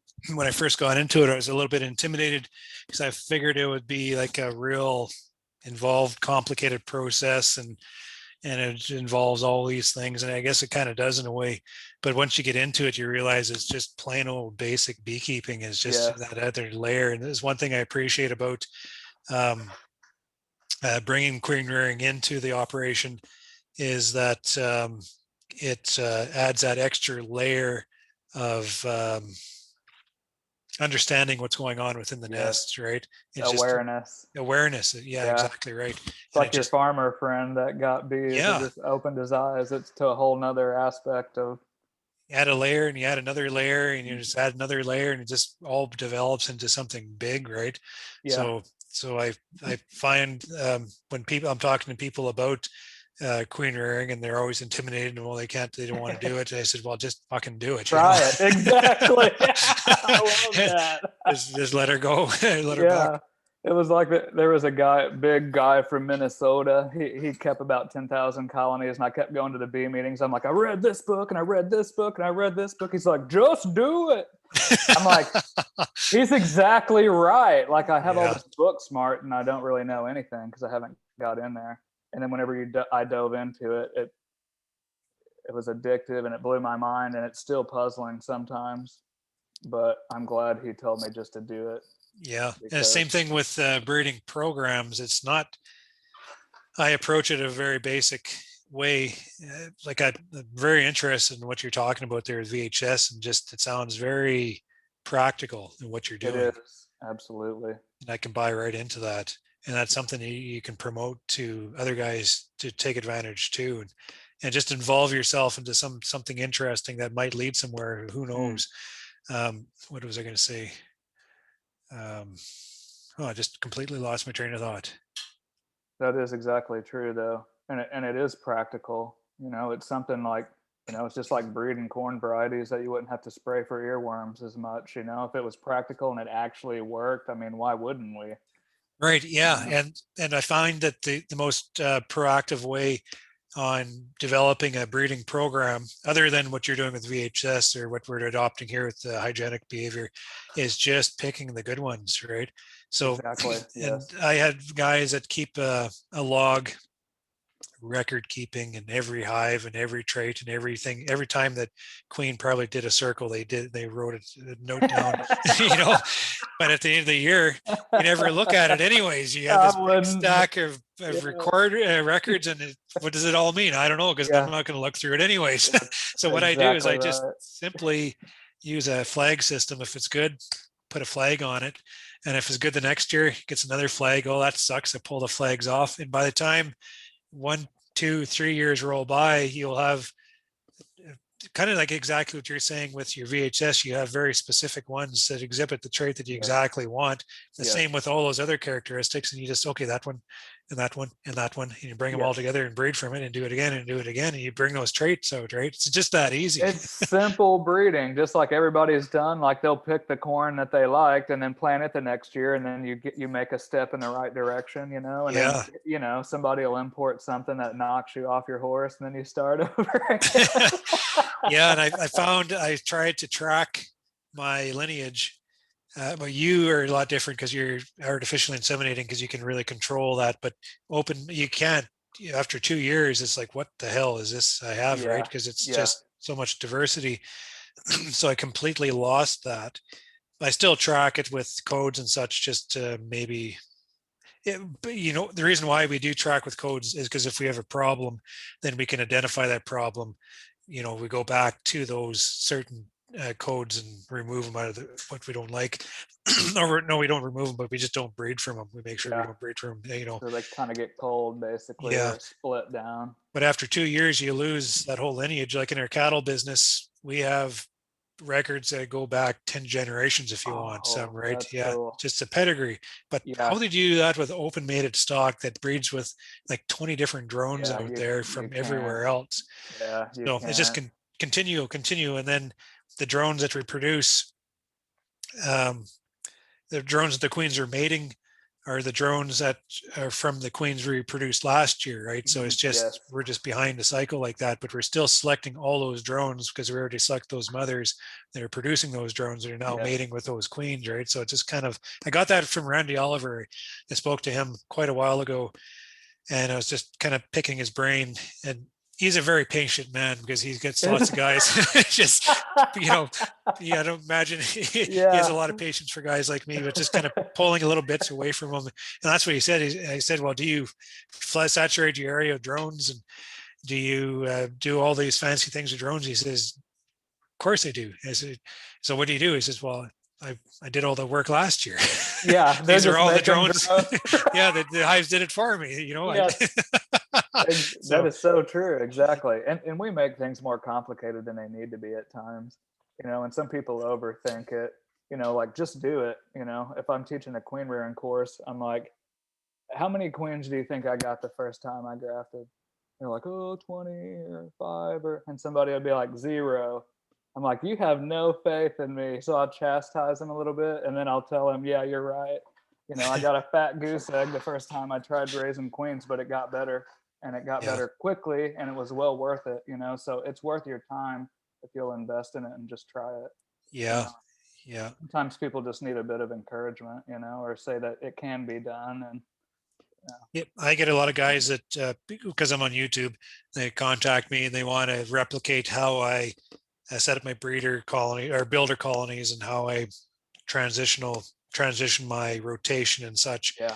And that's good. I mean, Hmm. give her a shit, guys. But I say, make sure you understand why you're doing it this way. Yeah. Because if you don't understand the process, it's not going to work whether you do it my way or if you do it the other way.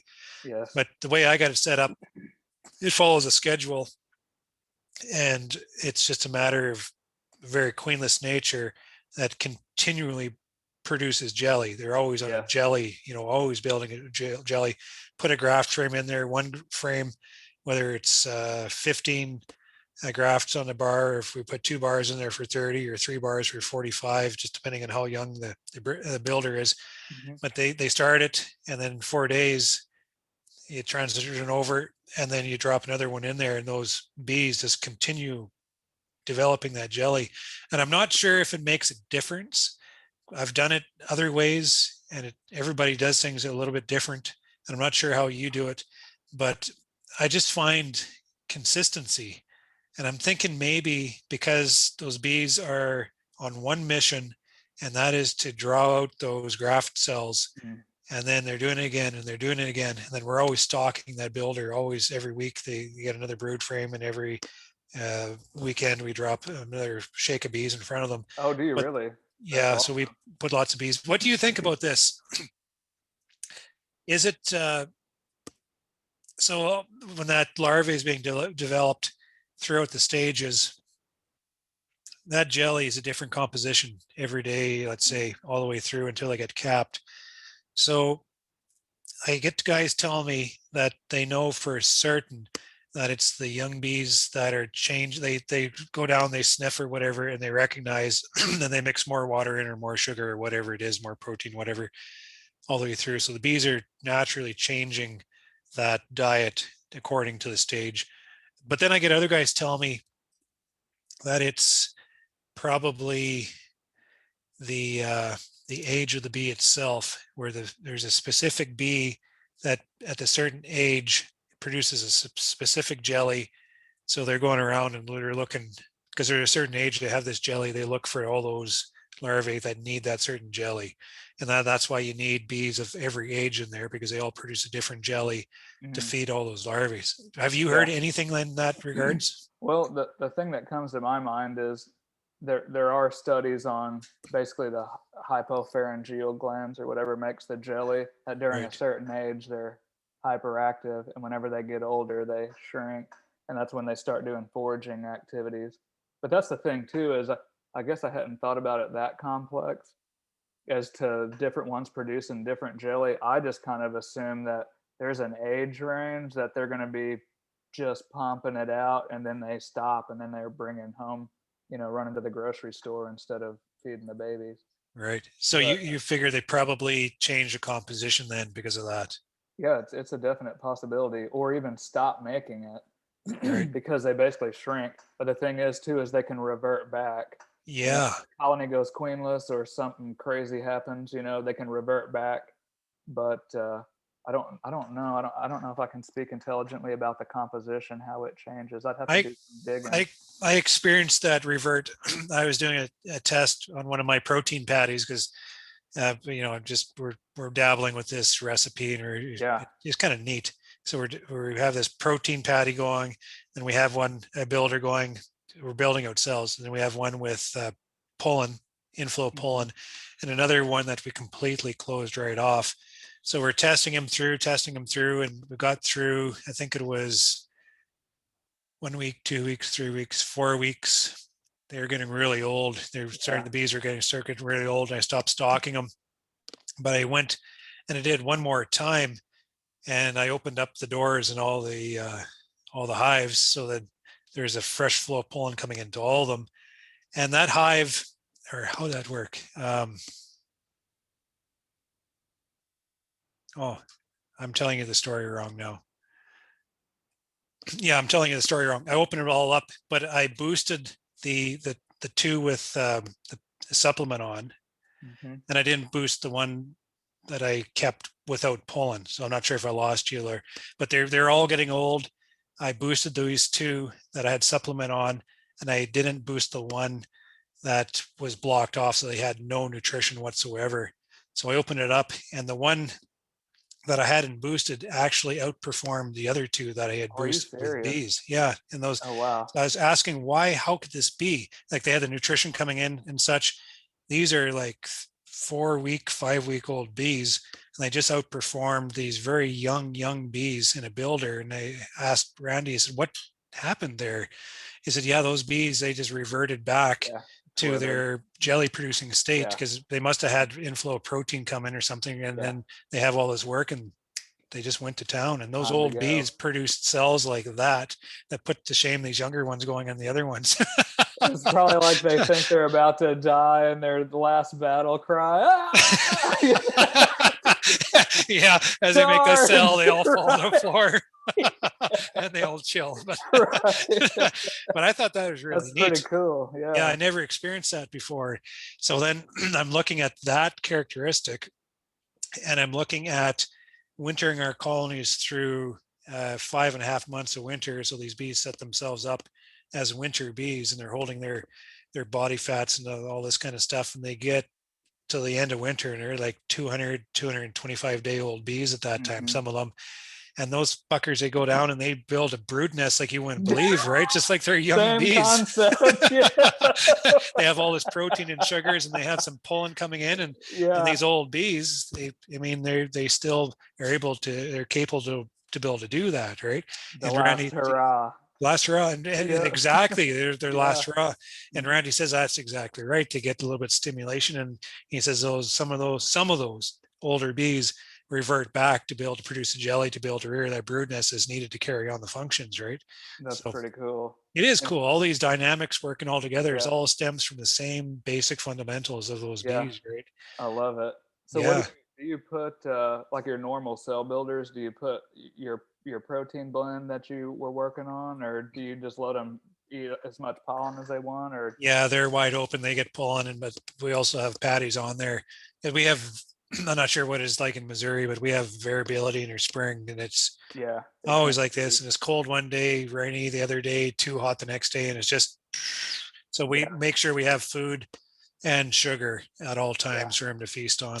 I keep thin syrup on mine because I could tell a difference. Like if I used a 1-to-1, you don't hear people talk about it much. If they say 2-to-1, at least in the states, they're talking about winter feed, like 2 parts sugar to 1 part water, really thick.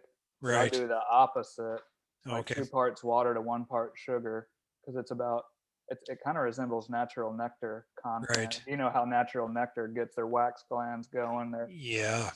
And so I give them thin syrup, and I keep an open pollen sub feeder, but you can tell that if the natural pollen's rocking, it's a ghost town there. And then as soon as it shuts off, it looks like there's a swarm in there. Oh, they But do go back to it, eh? they do, but they want that natural pollen. And it seems like I can tell when I like it out there because I can tell when the pollen shuts off because I know I'm Yeah. going to be pissing into the wind, queen rearing, because without that nutrition, they just lose their steam, or Yeah. they literally lose their royal jelly production, I guess, like we were talking about. Yeah, I feed 2 to 1, and maybe I should make I'll experiment. I used to feed a thinner syrup, but I always had trouble with mold. How do you control It's mold then? it spoils so fast. I just Yeah. use it. I make it just enough for what I'm going to use that day, and that's it. And a lot of times I'll feed that to nukes too if they're taking it quick. Well, Oh yeah. sometimes too, if there's a natural nectar flow, if I feed it thicker, they'll let it sit.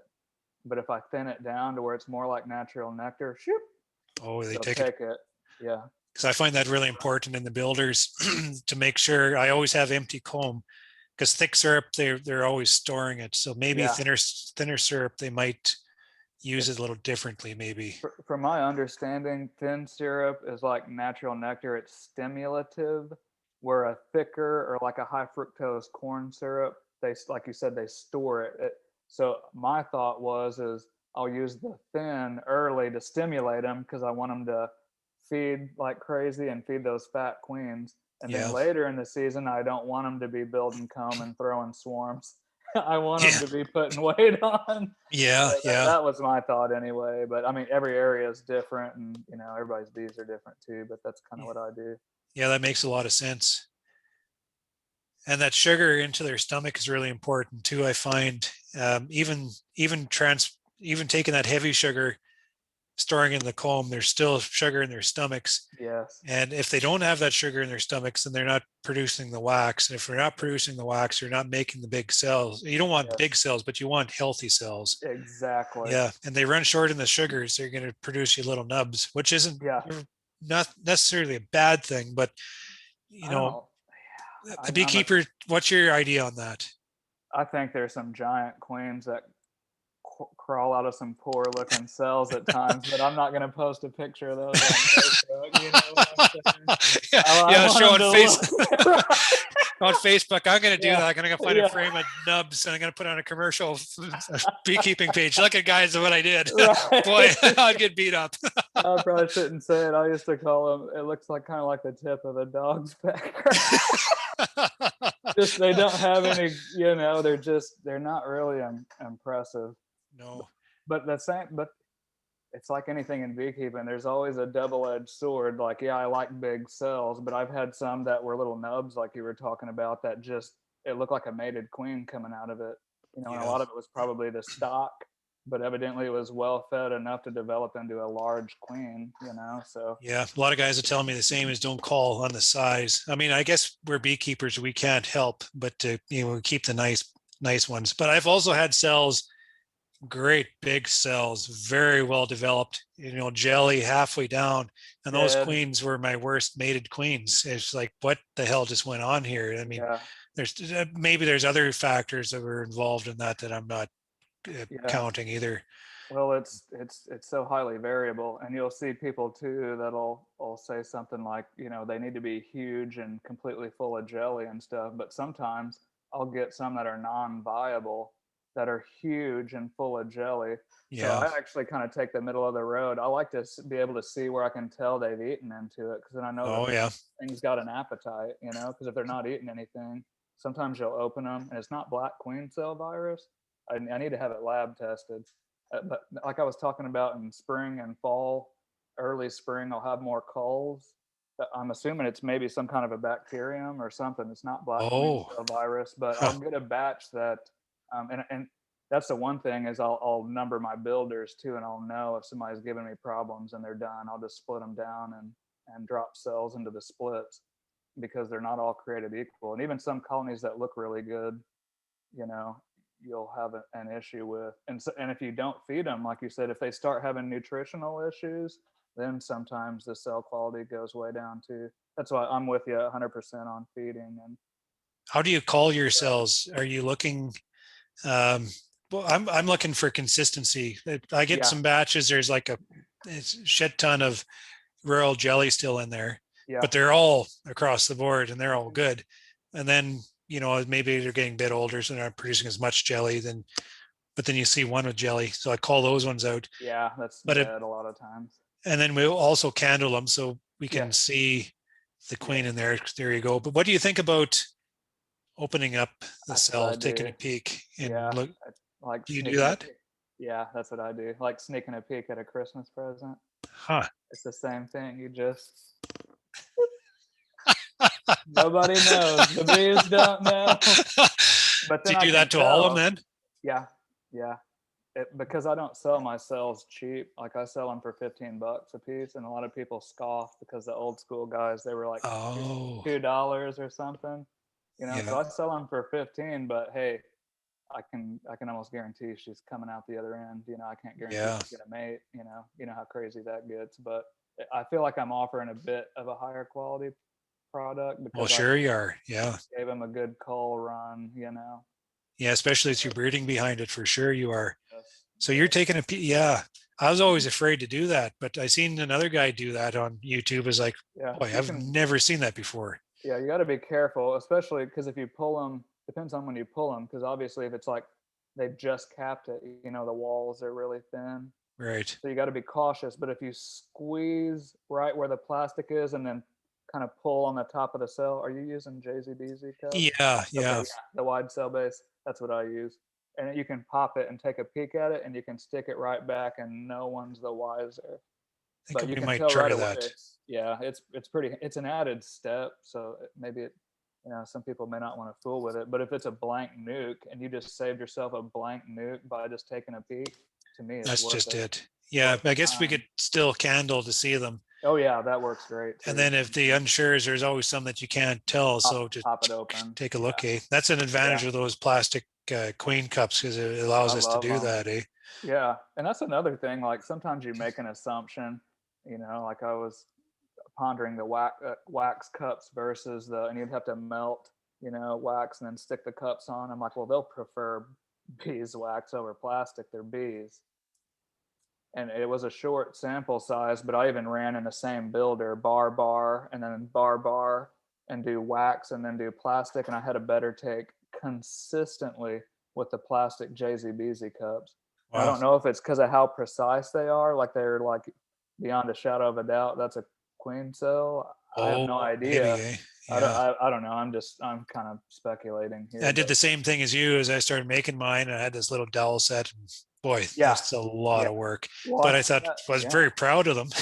absolutely. Yeah, They just look pretty cool. But uh, plastic by far. yeah. What you're saying. Um, but we were more rookie at it at that time. Yeah, So I can't say that it was necessarily the bees decided the plastic over the wax because maybe it was us not grafting properly or whatever. But those, do you reuse your queen cell or no. plastic cells? I feel like the take goes down, and again, it's a small sample size, but I've tested that too, where I do new and then do used, and I had consistently higher take in the new.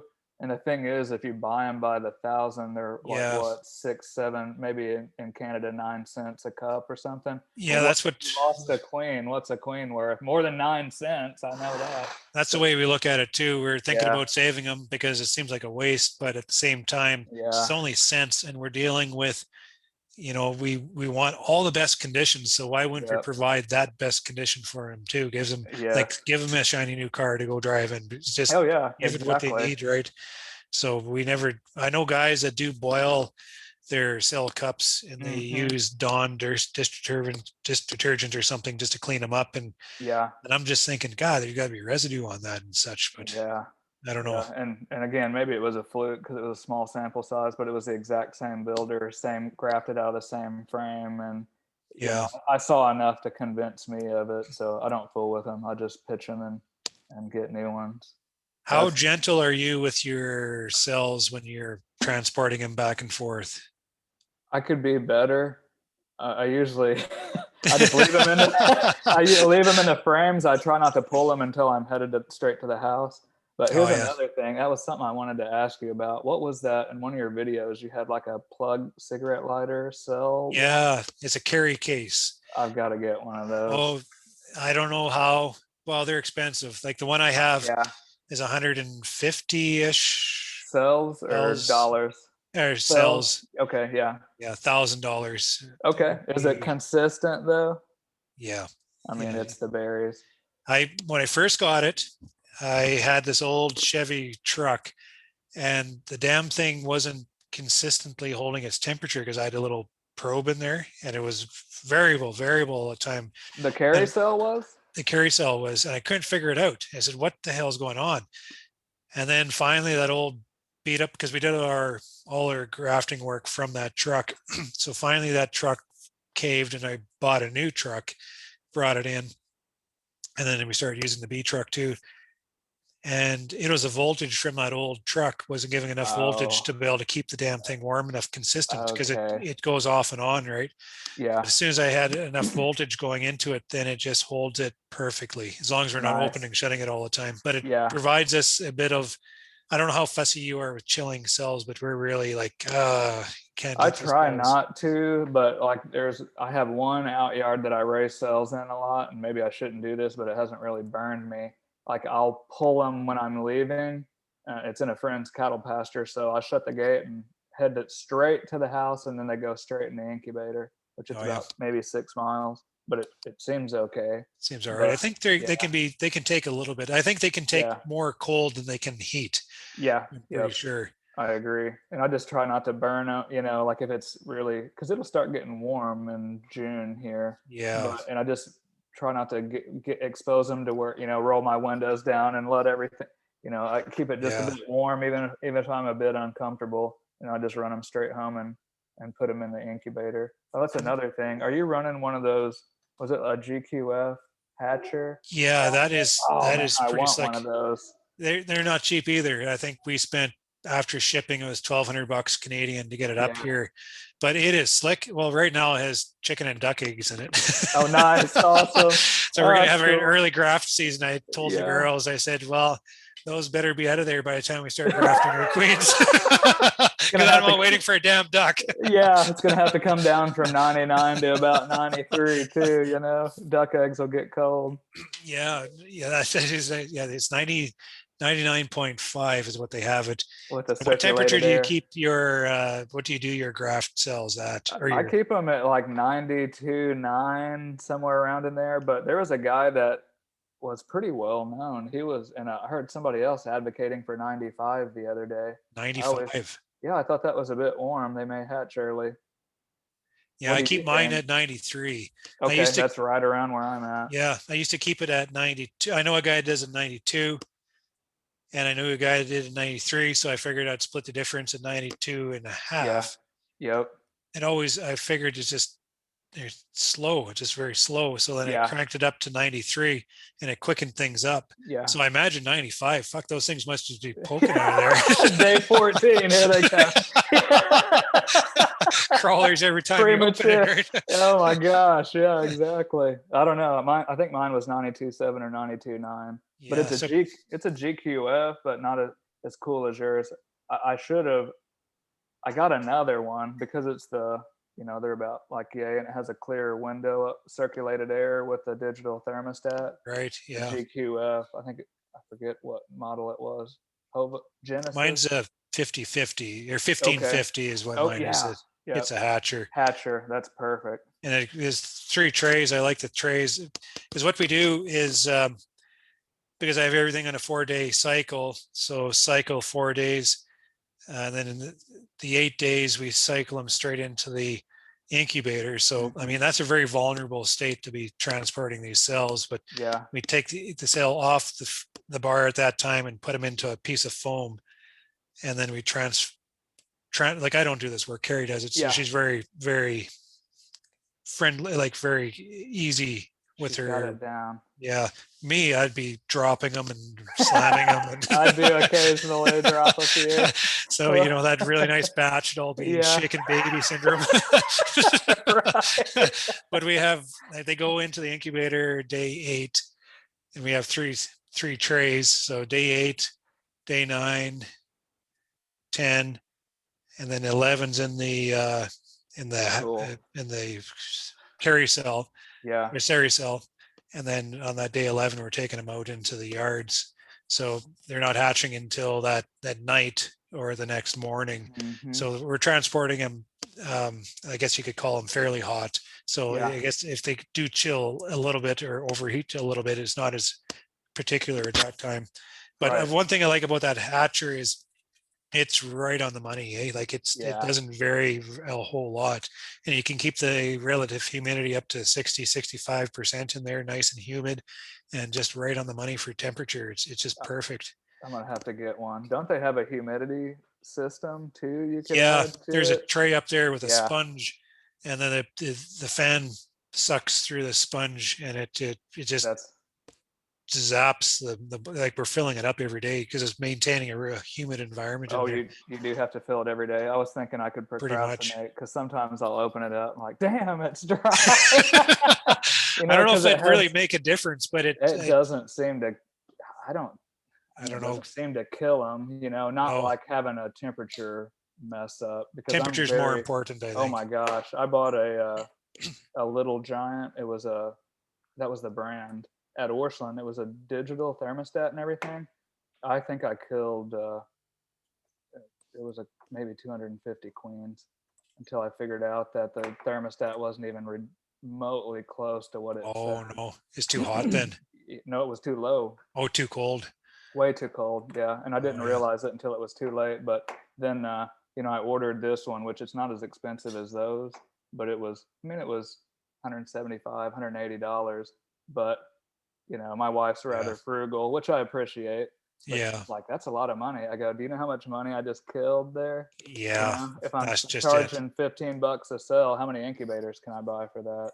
Well, So exactly. I should have taken advantage of that situation and ordered the hatcher then. You could But justify it easily on that, yeah, right? I missed my opportunity. We have a breeder close, and she does a hell of a lot of cells. And she Mm. uses a fridge with Okay, yeah, lights and two thermostats and a fan. But yeah, she's bought this hatcher, this 1550, and the first thing she messaged to me, and she says, "Boy, it's noisy." And really. I guess Oh, the from fridge the is nice and quiet, eh? And can she's, you? "Does that bother the queens?" And I was like, I I don't didn't even think realize it so. was noisy, but Yeah, me neither. That's the only thing I can't even hear it. You can't hear it, can you? That was the only thing I could hear in the room running is my GQF, but it's not that loud. no. Yeah, And I guess it's the fan, but it won't bother him. I wouldn't think. Speaking of being noisy, I used to keep them in my bedroom, and certain queens. It really depends on the line that you graft out of, but some of them love to sing. And like I had to move the damn incubator because the middle of the night, everybody's talking at 12 a.m. I'm like, yeah. okay, you're going to the living room. Yeah, party. Yeah, Where's the boys? middle of the night. Yeah, isn't that something, right? Yeah, I love to hear them though, just not at 1 a.m. Yeah. Man, well, Ian, man, we've been on here hour and 48. I could probably talk to you till 5 a.m. Yeah, no, I appreciate the Man, conversation. Yeah, I nice to great. touch base. I greatly enjoyed it. Can't thank you enough. Really, just I wanted to catch up with you and talk to you about queens, and I was really liking your videos on queen rearing on YouTube. And I just like Yeah, to talk to people that have practical wisdom that they're willing to share with people because if we don't tell the next generation, they're kind of starting all over again, yeah, it doesn't help and anybody. no, exactly. And it seems like if everybody puts their heads together too, everybody benefits if they cooperate. That's one of the things I like about public speaking. Well, I hate public speaking I hate Do it. you really? I can't do it, but I still do it. You But do a great job at but the it. one thing I do like about it is I get shipped all across Canada and down to the States now, and I go to these conventions and I touch base with guys like you. Just Hmm. we're the same mindset, and we're Network. into the craft and networking. That's what it is. Yes, I love it. My favorite thing is after the convention, after everybody's unwinding, after the organizers all relaxing, we go to the pub and we sit down for the evening for supper and I just love that chat like part. this. This Yeah, the love that best part. part, Yes. and it's that's the only reason why I do it now. Actually, is just because I Yeah. want that evening supper chat, and it touch base beekeepers and not only connections you make all the way across, but just different perspectives and management practices. And Yes. I bring it back to my operation too. Eh? I'm up there Yeah. talking about all this stuff that nobody's going to apply, but I'm going, and I'm going around the edges, finding those guys that are interesting and bringing all that knowledge back, right? Yeah. Well, then it kind of amplifies it. Everybody gets a little piece of the pie. But you are having an influence, because one of my buddies down here in Southeast Missouri is like, I'm gonna I'm gonna try single high bodies this year. Oh, is he really? He's like, yeah, I watched this guy on YouTube. It was awesome, Ian up in Canada. So he was really happy with it. He just Oh, it gave me worked a out, eh? report. Oh, it did. He gave me a report today that he's going to have to pay more attention to him, Yeah. because it's just one of those years too. He said last year he had 11 colonies that were wanting to swarm, and this year he was about 38 or 39. So I mean, proportionately, and he Yeah. said those singles were so blown up, they were ready to roll. Yeah. You got to watch those guys. It's, double hives, it buys you time. Yeah. I especially tell guys getting into the business, oh, I'm going to do singles. I say, fuck no, you go doubles. Because you're going to have them hanging by the trees, just like your buddy was saying. But, the doubles provides leeway. And I have a guy here I'm trying to help beekeeping, getting into it. It's very busy. And first I was teaching him single management, and it didn't work because he's too busy doing other stuff. Yeah. So now we're transitioning him into double hive management. And the hives are good because it just provides him a little more leeway, but he's not getting as much honey. So he's looking at the honey crop and he's saying, I'm going to go back to singles. It's like, well, do you want them alive or do you want the honey crop? Right.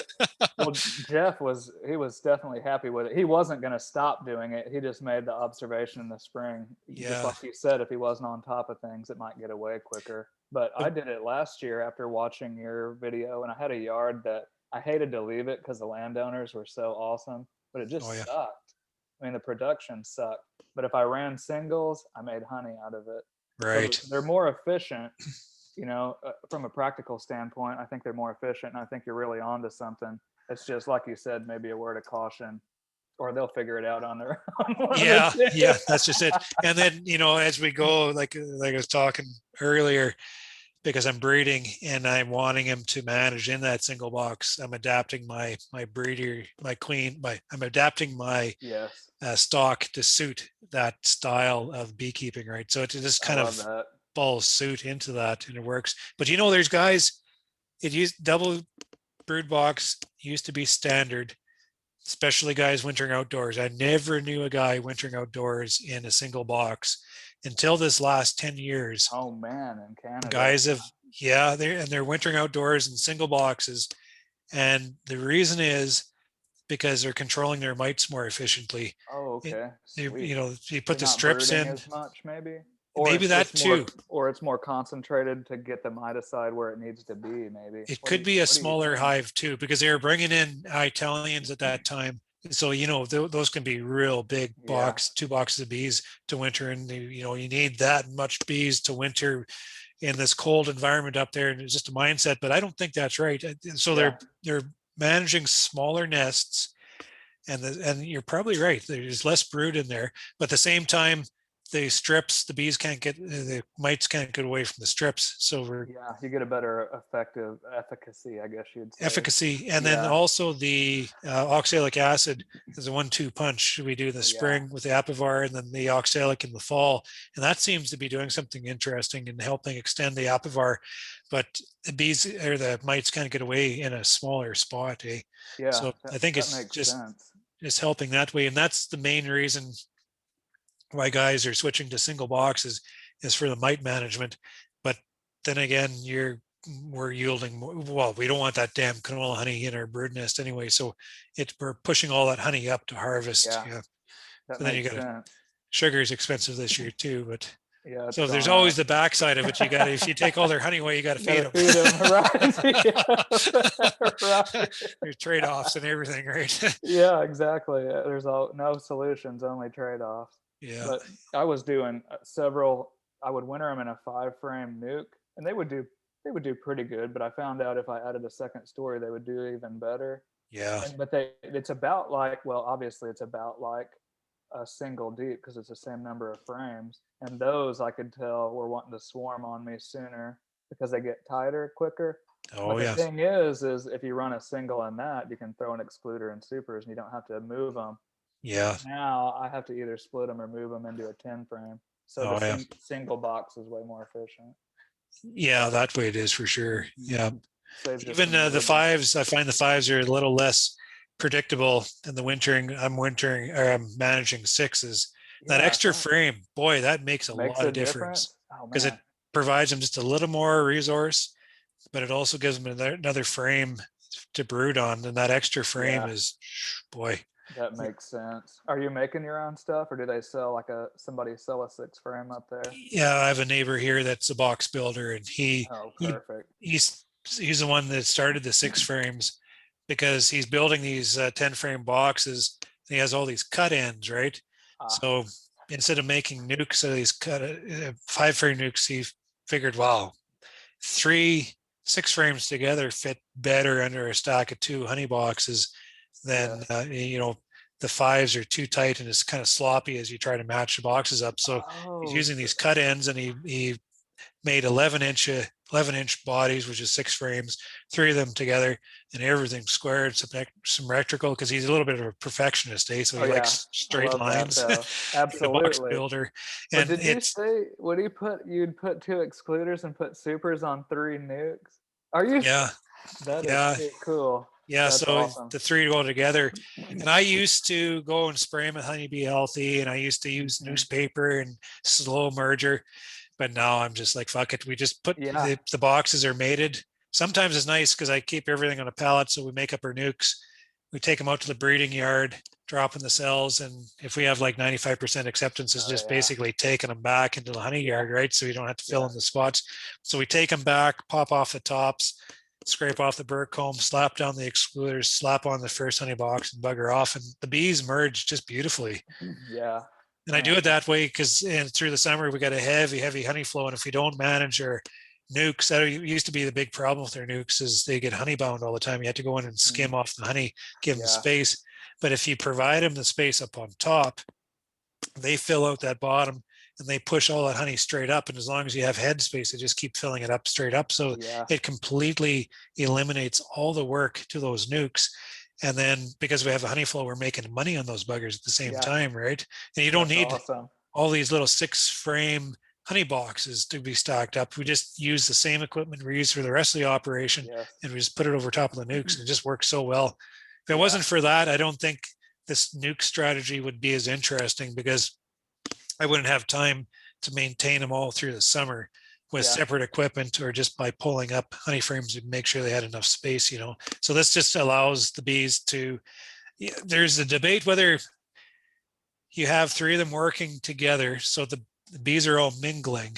So Hmm. there's debate whether they're actually working together to build you a bigger honey crop, or if it's actually, if the same honey crop, if they're all working individually. So I don't think, so I'm kind of on the fence on that one. Sometimes I think, holy shit, they're making more because they're working together. Yeah. But at the same time, I have 3 units working. Let's say the middle one for some reason dies out. Those buggers, they will fill the honey straight up over top of them, and they won't go over to the What? side. Yeah, you'll have like Oh six wow. frames right down here in an empty space, and then 6 frames straight up here, as tall as you'll stack the boxes. And that's got me thinking, Wow. well, are they actually mingling, or are they just keeping to their own dedicated space? So Wow. I don't know what to think about that. I'd have to experiment. That's pretty Yeah, awesome. I was just thinking that over that excluder they just mingled, but hearing you say that makes me think maybe. because you'd think they would spread out like this over the Yeah. excluder once they got Yeah. over it. Because what's the difference between here and there? But obviously, here, and here makes a big difference to them. Yeah. They're probably Right. like this and shaking their fists at their neighbors. Stay off my comb! Get off my lawn. Yeah, Definitely. tell your queen to piss off. Exactly. But it's crazy they're not fighting even though. No, I It's don't something know. to do with that queen excluder. It does crazy things. Yeah, Like I was telling some people that they didn't understand what I was saying at first. I'm like, you don't need a cloak board. They would try to do where you confine a queen under it and shut it off. And some people even move the boxes around. I'm like, don't do that. You're cutting the supply lines. You're confusing your foragers. And then I yeah. told them too, I'm like, you don't need a cloak board. It's kind of a waste of money. Like, what are you talking about? I said, well, just throw an excluder in there, and then anything over that they think is queenless. I think it's because of her tarsi. You know, there's glands on her foot pads. If Oh she's not yeah. walking around up there, they immediately think that it's queenless. They're like, no, it's supersedure. I go, no. I mean, you know a difference between a supersedure cell and an emergency cell. Oh You yeah. know, Yeah. they modify the worker comb for an emergency cell. And if you pull brood over an excluder, they'll immediately start making emergency cells. So anywhere mama can't walk around up there, they perceive as queenless. So are your builders They're are just queen? queenless. No, I used to use queen right cell builders, which I call that an oxymoron now, because the bottom box is queen right, but where your grafts are, the bees think it's queenless. Right. So I don't know that it's actually there's such thing as a queen right cell builder. But So I'm the getting technical. I'm kind of going into the weeds, but so the your builder though has a queen in the bottom box. not anymore. That's what I used to do. I would just put Oh, a queen and some open comb and some capped brood in the bottom, kind of like University of Minnesota or some of those will tell you to set it up. And then I would put a queen excluder, and then I would pull the young larvae and eggs up top. Well, they'll immediately start drawing out. oh yeah. So you never did have a solid division in there then. No, it's just a queen excluder. That's all Huh. that's needed. But and I used to think too, because I used to have a cloak board, that I had to close it off so they wouldn't smell her. But Right. it's more complicated than that. I think it Yeah. has to do with her foot pad glands. Because and then I just ditched it because, you know, if you read it, they're like, always use a new queen because they'll want to swarm. I'm like, I don't have a new queen. That's why I'm grafting queen. And so I would keep losing them. It's weird. Like whenever you keep robbing the cap or the young larvae out of it, because you have to keep switching it around because she's laying in the bottom box, it triggers them to swarm. And if you think about it, you know, like a hive that's really about to throw a swarm, there's no eggs or young larvae. It's almost like it faked her into Oh, thinking is it was that time right? to go. It was weird. And I would still have them clipped, but I would lose them. And they were some of my better queens. And so I Huh. was like, the hell with this. I'll put her in a little box and keep her, move her off to another yard and see if she's worth grafting off of or keeping or whatever, which I usually don't graft off open mated, but drone producer, you would say. Right. And instead of doing that, I would just make a giant queenless cell builder, you know, like two deeps. What I do, I kind of cheat really, is just wait till I find one that's so packed, I'll delay putting supers on a bit and they start making queen cells. There we go. They're Yeah, wanting to make queens. And they're so I ready to go just, already. yeah, I just cut the cells, remove the queen, throw the feed to them, and drop grafts in. And the first week, you'll have some make a few emergency cells, and I'll trim those and take whatever cells I get. And then whenever I regraft, there's no competition. There's no eggs, no young larvae. Then my Oh yeah. take goes way up.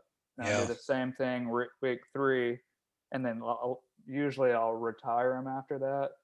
Unless I just need one more round, I'll push them one more week. But then they start, you know, if they're queenless a month, you know, Yeah. That's a they long get, time, eh? it is, yeah. And then they won't take a mated queen; they'll kill her. You almost have to use a virgin or a cell. Yeah. You know, I'll split them down. But anyway, Hmm. that's the short version of my cell builders. Everybody has different techniques, eh? They're Yeah, always it just we takes talk. a lot of bees. You know, same concept you're using. A lot of Yeah. bees, a lot of feed, a lot of resources, and that That's the time of year. basics. It's interesting to hear other guys talk and how they set things up like that. Yeah, It's all the same thing, but just different ways. yeah. Yeah. It just seemed like if I waited till they're triggered to swarm, is way easier than me stuck in a box so full to try to force them to be triggered to want to raise queens. Does that make Right. sense? Oh, Like, for sure it does. Yeah. like I'm just picking low hanging fruit, you might say. And then, Yeah. but sometimes, like the other day, I was going through a colony. I pulled a grafting frame out from last year. It's like, well, shit, forgot about that one. I lost it basically because because my cell builders move around. Oh yeah. So there are no solutions, only trade-offs, like we said. Only trade-offs. Yeah. Yeah. Right. Yeah. Man. Well, Ian, I can't thank you enough for your time. I greatly enjoyed it.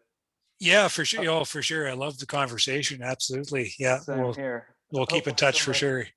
that sounds great. If you guys, if your tech transfer team wants to possibly look at VSH, if you need a salesman, Yeah. I can That's, write some facts and figures up yeah, for you. that's really intriguing to me is the Yeah, guy is really keen and I just like different ideas like that. So might test yeah, the waters on that and yeah. see where it goes. The hygiene's a good start, though. It's probably simpler and more manageable, you know? It is, that's why the simplicity of it's a good Yeah, selling feature and it still absolutely. is one good solid step forward on a breeding Absolutely. program. And after that, we can kind of build onto it, Right. whichever way we want to go. And it's just got to Because be practical application. if you're Yeah. hygiene testing, you're probably going to inadvertently get some VSH because VSH will test hygienic. But Okay. if you test a bunch of hygienic bees, they may not be VSH.